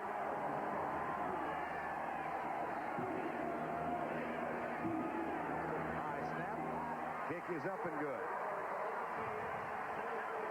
Reggie Slack has really been accurate. His balls are easy to catch because they're right at the numbers. He drills this ball right there, easy for Wiegand to catch. His feet were in, but it's the ball that is really the key, not the feet here. The ball has got to cross the plane. It's not a matter of his feet. Thus, Tennessee fans are wondering, did he or didn't he? But it counts.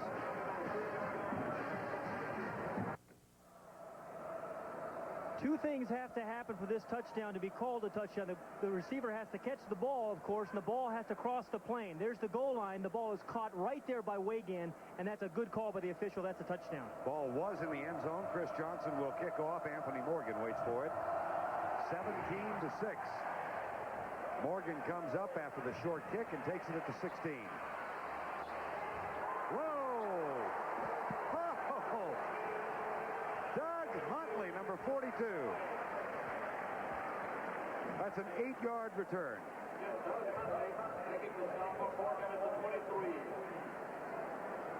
Good shot. Now, Tennessee has had some success so far on the kickoff returns. Not that time. Terrific coverage by Auburn.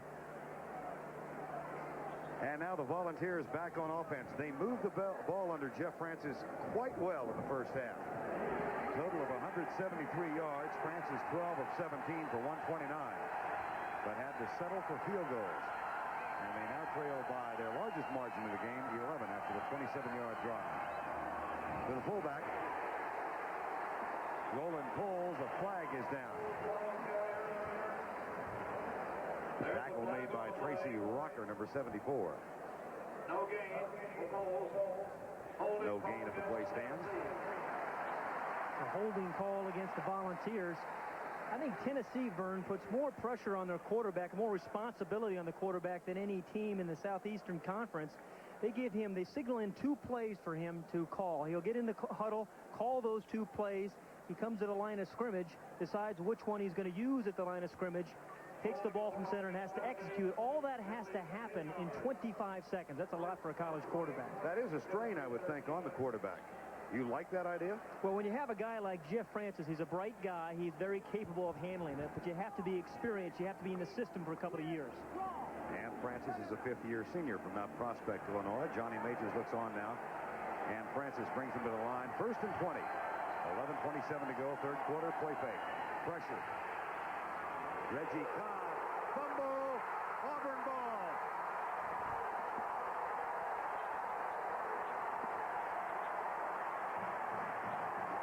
Carlo Cheatham, senior from Sheffield, Alabama, made the hit and the recovery. And Reggie Cobb is still down. And this is not Reggie Cobb's fault. This is all Carlo Cheatham. He read the screen beautifully. He was playing in his zone, saw it the whole way, and it was going full speed when he hit Cobb, causing the fumble. Carlo Cheatham has not played this year because of an injury.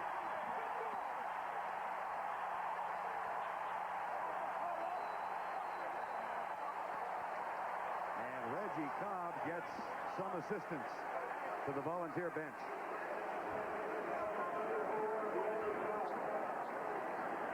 You would not think it to watch him in action, but Carlo Cheatham is a very quiet man.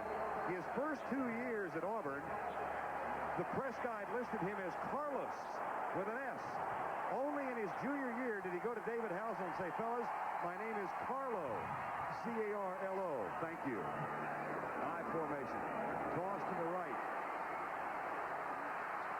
James Joseph to the 3.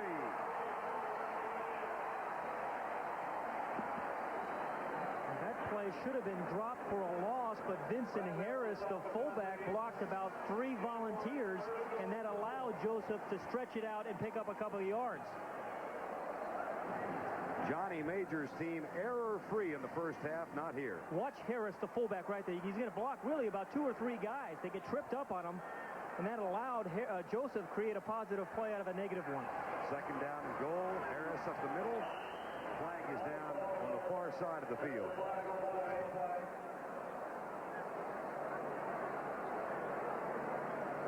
If Tennessee is going to keep this game from getting out of hand, they've got to make a goal line stand here and force a field goal attempt. And Pat, they did do that in the first half. They forced a field goal that made it 10-3 at the time. This is against Auburn. Back to the 9. Illegal procedure. So Joseph comes out. The Volunteers make some defensive changes now, and Auburn will go with 4 wide receivers. Shane Wasden, number 8, and Freddie Wagam. They go to the left as Pat Dye looks on. Alexander Wright and Greg Taylor come to the right side. And Harris is behind Reggie Slack. But out of bounds at the 1. It's Greg Taylor, tackled by Brian Kimbrough. The idea is to stretch the defense, bring 1 receiver on your side deep, and the other receiver runs right underneath him short. The ball is well-timed and thrown, again, right in the numbers. That's an easy ball to catch. And Taylor tries to dive over the end zone. 3rd and goal from the 1. 10:15 to go in the 3rd quarter. Biggest play for the Tennessee defense thus far this year. Power I formation. Touchdown.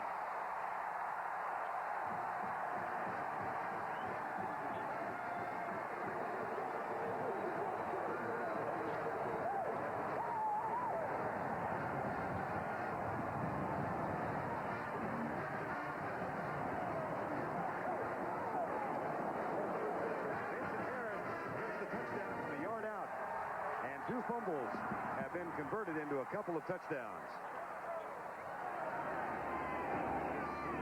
Lyle's kick is up and through, and just like that, in the first 4 minutes and 47 seconds of the 3rd quarter, Auburn has scored 14 points. Harris gets it from a yard out, and the 4th-ranked Tigers are on a roll.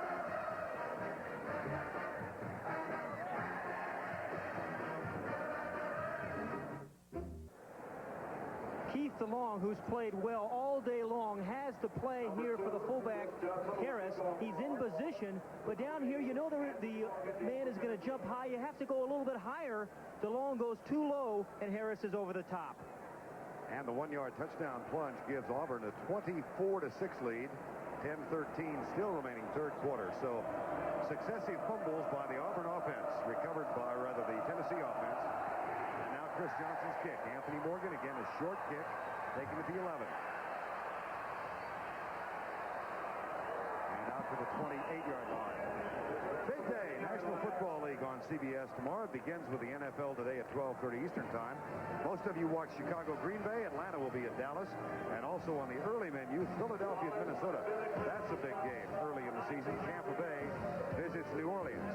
Most of you around the country will watch the undefeated Rams take on the Giants in New York in the second half of the doubleheader. 49ers with a big game at Seattle tomorrow.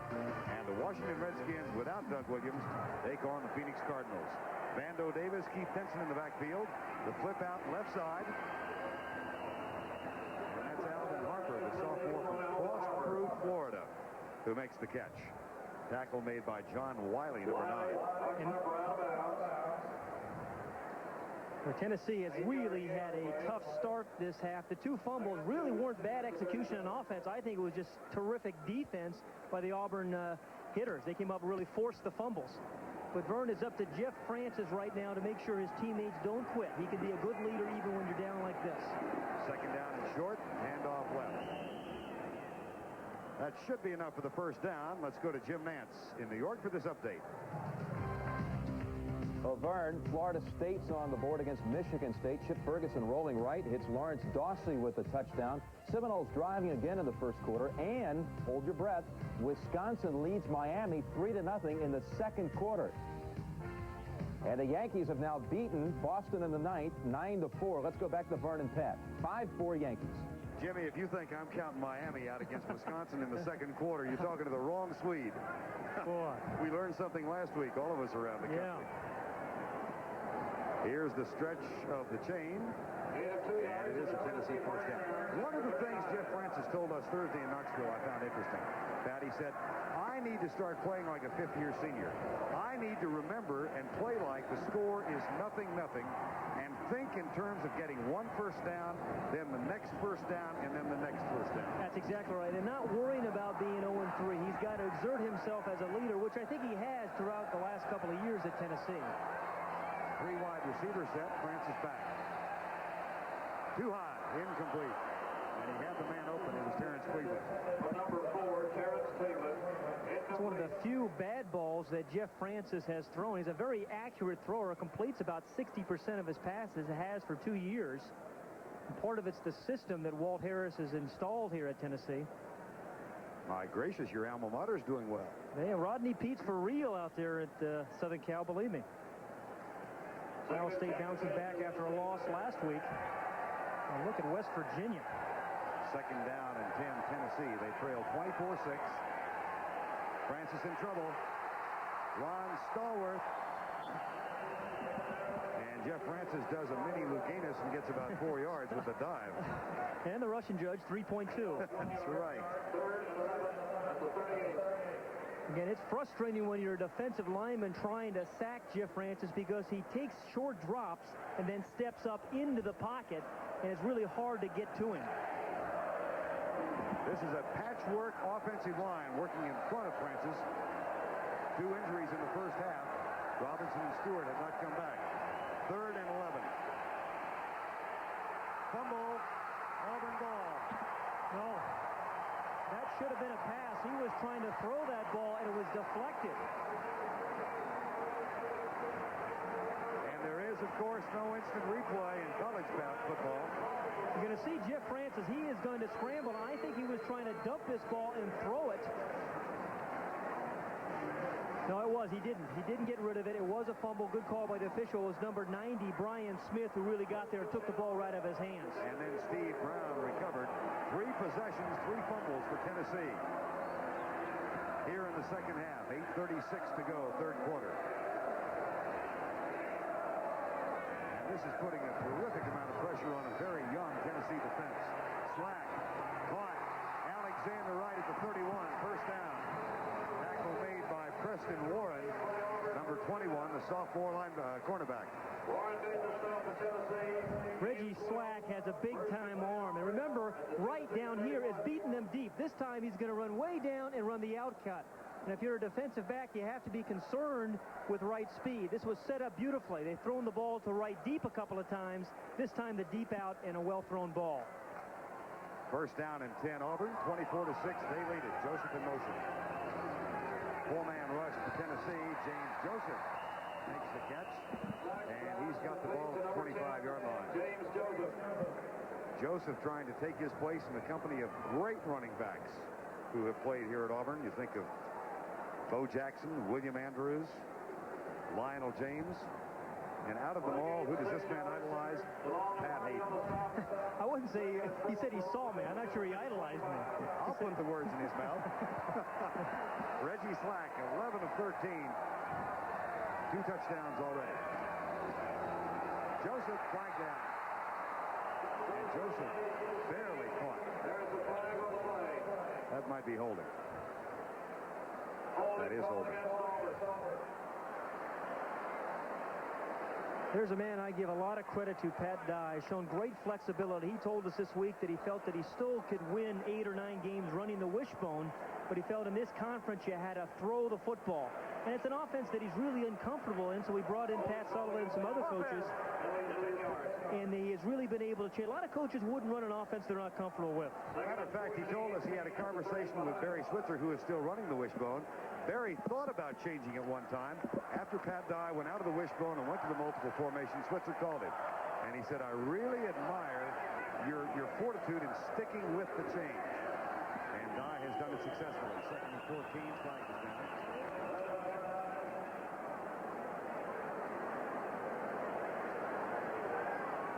Auburn, of course, not the only school that has gone more to a passing game in the last decade, Pat. Well, I think you're finding it all over the country, but I think this is a telling statistic. As you see over the years, they're throwing the ball more and more, and they've had some very talented quarterbacks, including this year. They're watching 2 of them today, and next week we get to see Tommy Hodson.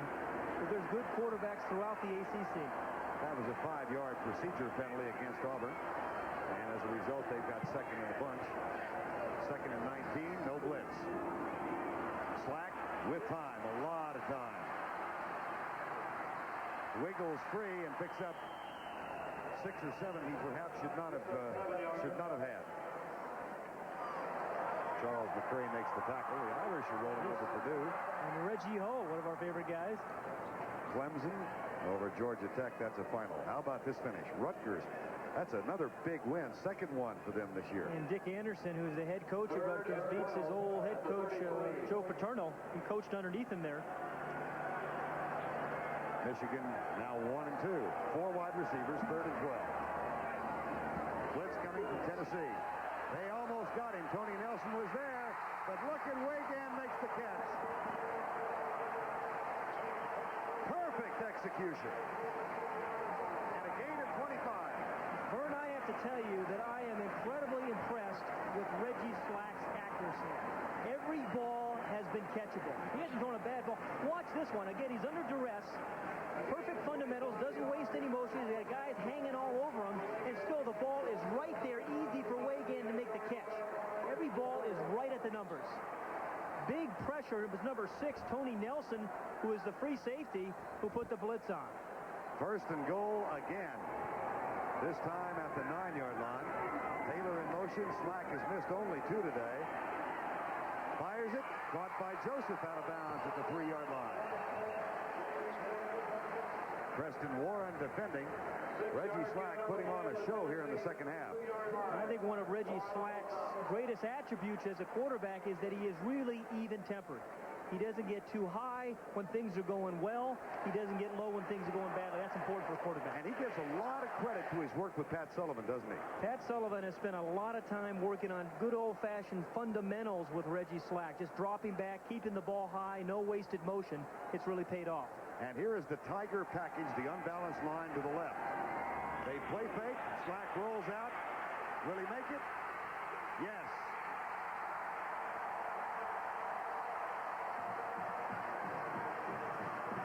Ryan Kimbrough had him. Couldn't keep him. Touchdown, Auburn.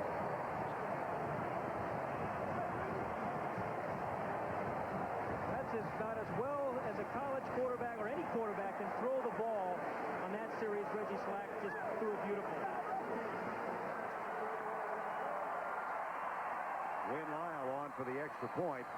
3 fumbles have been converted into 3 touchdowns in the first 9 minutes of the 3rd quarter. Watch the Tiger package, the unbalanced line, strength to the left. Top of the screen. Ordinarily, when you're a linebacker, you love to see the quarterback come out there one-on-one, except when it's a guy like Reggie Slack, 200 and some odd pounds, 6'2", and he can break some tackles. 5:41 to go, 3rd quarter. It's all Auburn. They're giving 2 smiles to Pat Hayden, MIT and Southern Cal in the same afternoon. One of those guys from MIT know what pi times the speed of light is.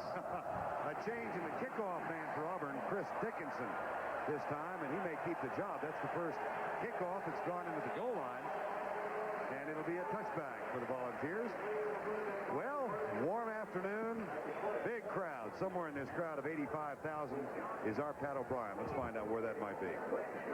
Well, it may be warm down in the field, but I'm up in an air-conditioned box number 320, where about 20 people are enjoying the ball game this afternoon. It's a little warm down there, but it's kind of comfortable up here where they have 3 monitors, maid service food. Jimmy Long, this is your box. This is a way to watch football, isn't it? Man, you better believe it. It is great. How do you think Vern and Pat are doing? Well, short of fantastic. Let's go back to them. All right, how much do you pay to get in there, Pat? That was nearly another fumble as the Volunteers have 1 yard in this half offensively. Keith Davis with that carry. And give some credit to Wayne Hall, the defensive coordinator for Auburn. He coaches, again, the defensive line. He sets the defensive game plan each week. Again, he wanted his guys to be physical and aggressive. That's what they've been, particularly here in the second half. First time in this half that Tennessee has had a second down play. And Keith Davis goes over left tackle into the arms of Ron Stallworth. Hard to imagine that Ron Stallworth, who is 6'5" and 258, his mother was concerned about him play. We didn't want him to play football, and actually he didn't play until the 9th grade. She was afraid that he was going to get hurt. He's doing most of the hurting now. We've talked to, well, we'll get back to it after this play. It's going to be first down and 10, Tennessee now. Option play. Tracy Rocker getting to play a little bit this afternoon. He's been a spectator most of the season because they've been ahead. And they've been running away from him a lot. Watch how he gets right through the man in front of him. He's got tremendous arm strength. And see how low he gets? Nice little stunt.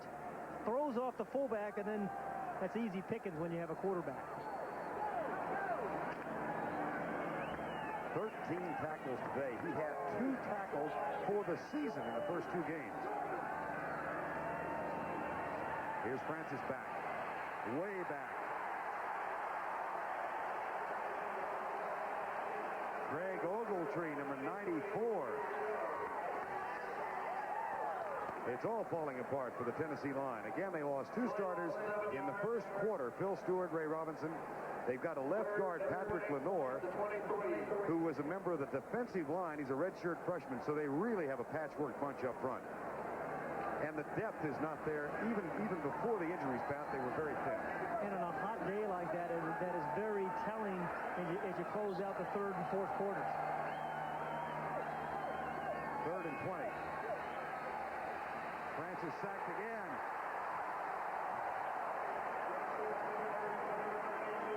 Anthony Judge and Ron Stallworth.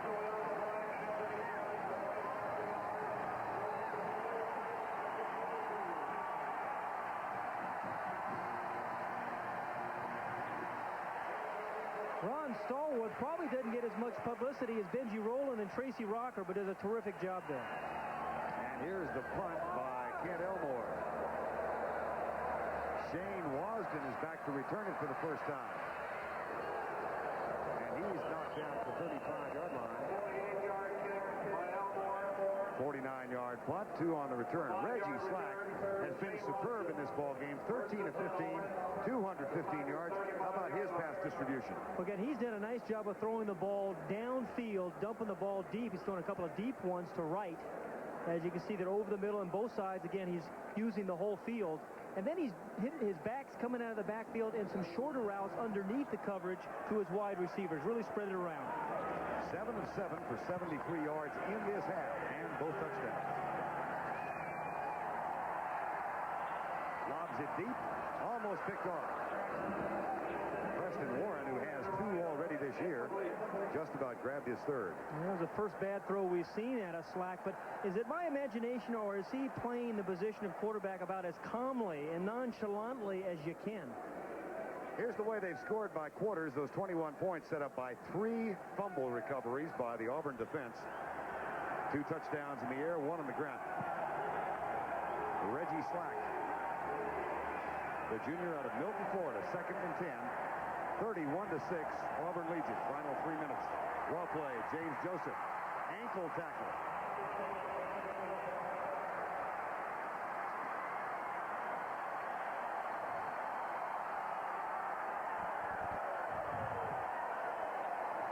Oh no, the fans are doing the wave. I thought they outlawed that.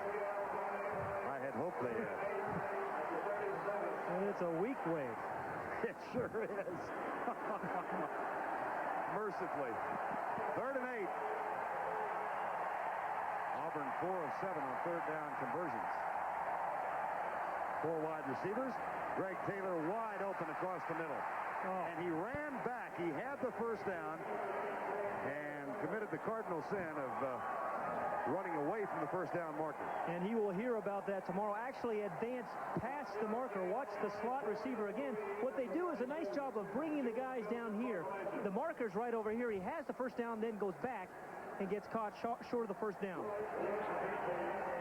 Watch the end of it and keep this stat in mind. This is the second time all year that the Tennessee defense has held a team to 3 plays and a punt. That has been a major part of the problem. And this is only the second time they've forced a punt after 3 downs. Reggie Slack, very even-tempered. His coach, Pat Dye, says it's uncanny how evenly dispositioned he is. Reggie Slack talked about that. On the field, I think it really helps to be on an even keel.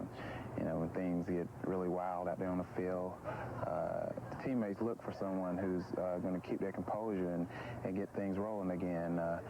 So I think my attitude, as far as that concerned, is really helpful. Certainly has been today. They lead at 31-6, 94 seconds to go, third quarter. Fumble. Andy Kelly is in at quarterback now, the freshman from Dayton, Ohio. And I don't know whether that's it for Jeff Francis or not. South Carolina knocks off Georgia, 23-10. Alabama leading Vandy, and Florida over Mississippi State. Andy Kelly came on in relief last week and was 4 of 7 for 28 yards. He's a 6'2", 194-pound freshman.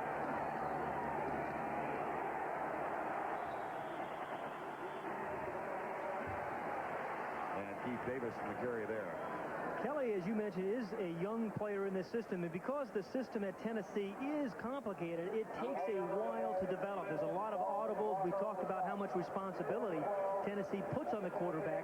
He's a talented guy with a big arm, but it's going to take a couple of years in the system before he can really beat the guy. Andy Kelly, those 4 of 7 passes he completed in the one game in which he's played, 2 of those were deliberate throwaways, so he's really 4 out of 5. Most of them short passes. Tennessee has had problems this afternoon on third down conversions, a big one here. Play fake. Kelly, that's nearly a safety. He's down at the 1. Tracy Rocker. Interesting, Wayne Hall said about Tracy Rocker when people started wondering about the 2 tackles he had in 2 games, said, don't you worry. Tracy Rocker will be there when the season is over. Well, he didn't wait for the season to be over. When the lights go on, Tracy Rocker knows how to play. Again, beats the tackle very, very quickly upfield, nearly a safety. Elmore is on to punt, but he'll have to wait a couple of minutes and make a 99-yard run. 13 tackles for Rocker. That's the end of the quarter. CBS Sports return. After this message and a word from your local station. CBS Sports presents college football. Today's CFA game is sponsored by the Heartbeat of America, today's Chevrolet. Allstate for home, auto, and life insurance. You're in good hands with Allstate. And by Michelob. Michelob is a proud sponsor of the 1988 U.S. Olympic team. 31-6 as we start quarter number 4. Vern Lundquist and Pat Hayden. Ken Elmore on the punt, and the Tennessee problems have not been overcome. They're punting from deep in their own end of the field, the 2-yard line. There's Jeff Francis, who hit 9 of 9 in the first half, but is now 14 of 20. He's given way to Andy Kelly. Shane Wasden waits for this punt from Elmore at the 40-yard line. That's a nice punt by Elmore. Wasden at the 47. And he's down at the 37-yard line. Coming up tomorrow, the National Football League on CBS. It all begins with the NFL today. Brent will be back in the studio for that. Then Chicago against Green Bay leads the first game. Others will see Atlanta against Dallas. Others of you watch Philadelphia and Minnesota. And we complete the menu in the first go-round with Tampa Bay and New Orleans. And the second half of our doubleheader on CBS, big game early season. The Rams against the Giants. The 49ers are at Seattle. And the Washington Redskins with Mark Rippon, the starter, go to Phoenix. First and 10. Auburn with a 31-6 lead. Stacy Danley, number 32, gets the handoff, and Marion Hobby makes the tackle. It's one of the few times we've seen in the second half where a defensive lineman for Tennessee has really shed the blocker and been able to make the tackle at or near the line of scrimmage.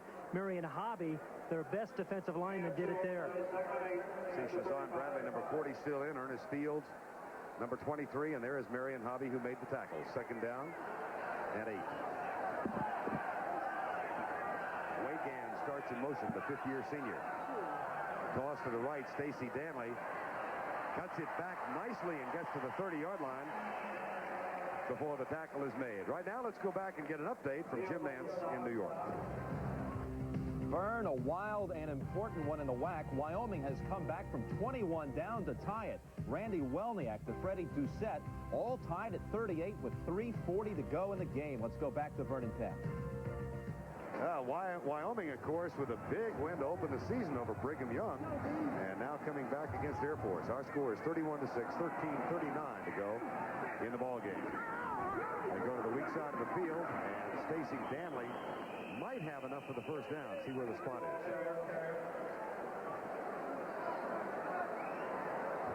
Well, they've had problems defensively. This team played so well in the first half, and then were called upon to defend with poor field position in the third quarter. 3 fumbles.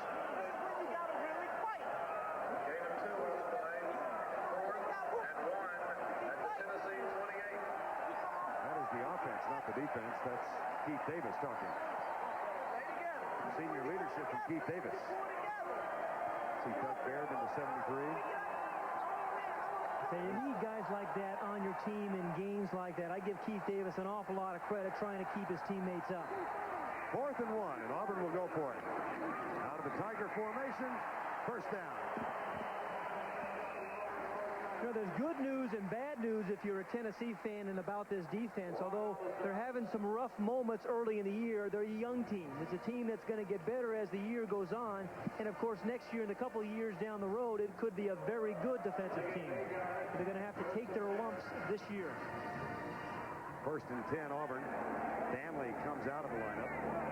Alex Strong is in, number 40. And Henry Love, a freshman.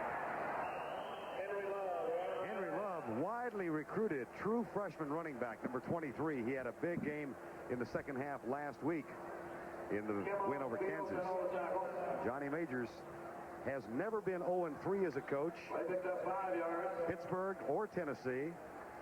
And Tennessee has not been 0-4 since 1962. Yeah, I think Johnny Major said an interesting thing this week. He said you can't take out your frustrations on your 18 and 19-year-old kids. Second down. Greg Taylor in motion. That's a loss back at the 20. Stacy Danley. As Cedric Klein, number 30, comes up and makes the tackle. There's Klein, number 30, junior out of Loudon, Tennessee. Really playing with a very sore shoulder, Klein is. This was a competitive ball game in halftime, 10-6. On the first series of the third quarter, Tennessee fumbled at the 27. Auburn took it in. Next possession, they fumbled at the 9. Auburn took it in. And then they fumbled again. Auburn took it in. Here's Slack. Almost picked off. It is. Intercepted. Cedric Klein, who just made a tackle on the running play, gets his first interception of 1988. And give Cedric Klein and really this Tennessee defense some credit. They've been out there an awful long time today. The ball was underthrown by Slack, and that gave Klein time to make up the difference and make the nice interception. And that brings the Volunteer offense back onto the field. They've got the ball at the 14-yard line. Jeff Francis is back in at quarterback. So a rest for one series, and Francis is back in there, the fifth-year senior. Turnovers now 3 and 2.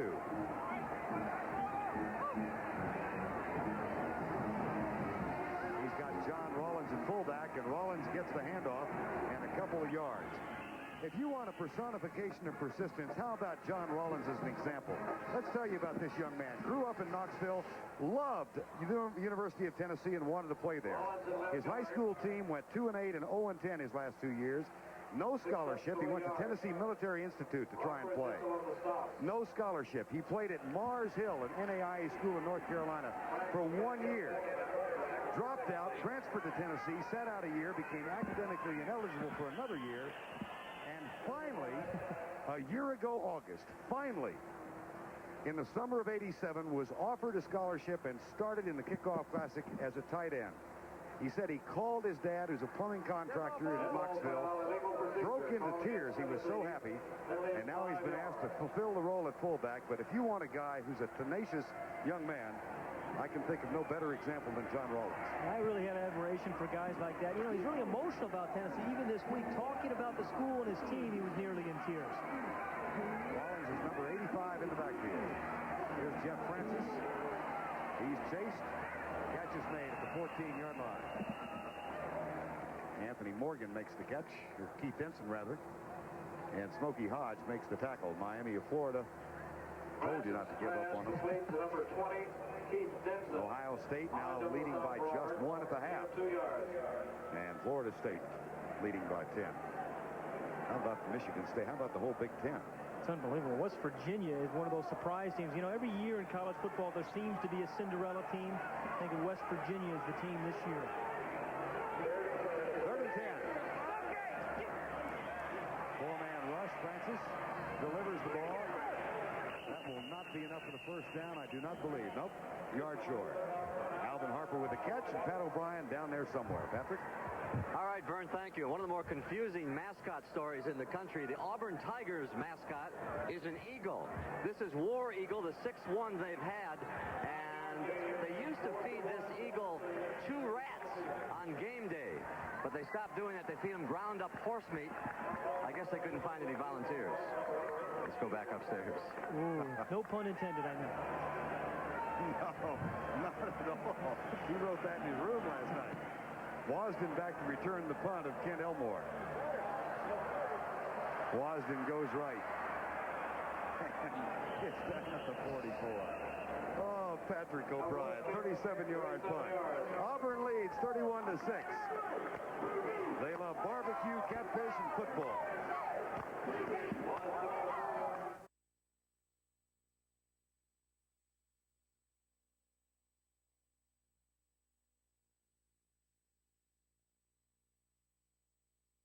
Horse meat. I guess they couldn't find any volunteers. Let's go back upstairs. Ooh, no pun intended, I know.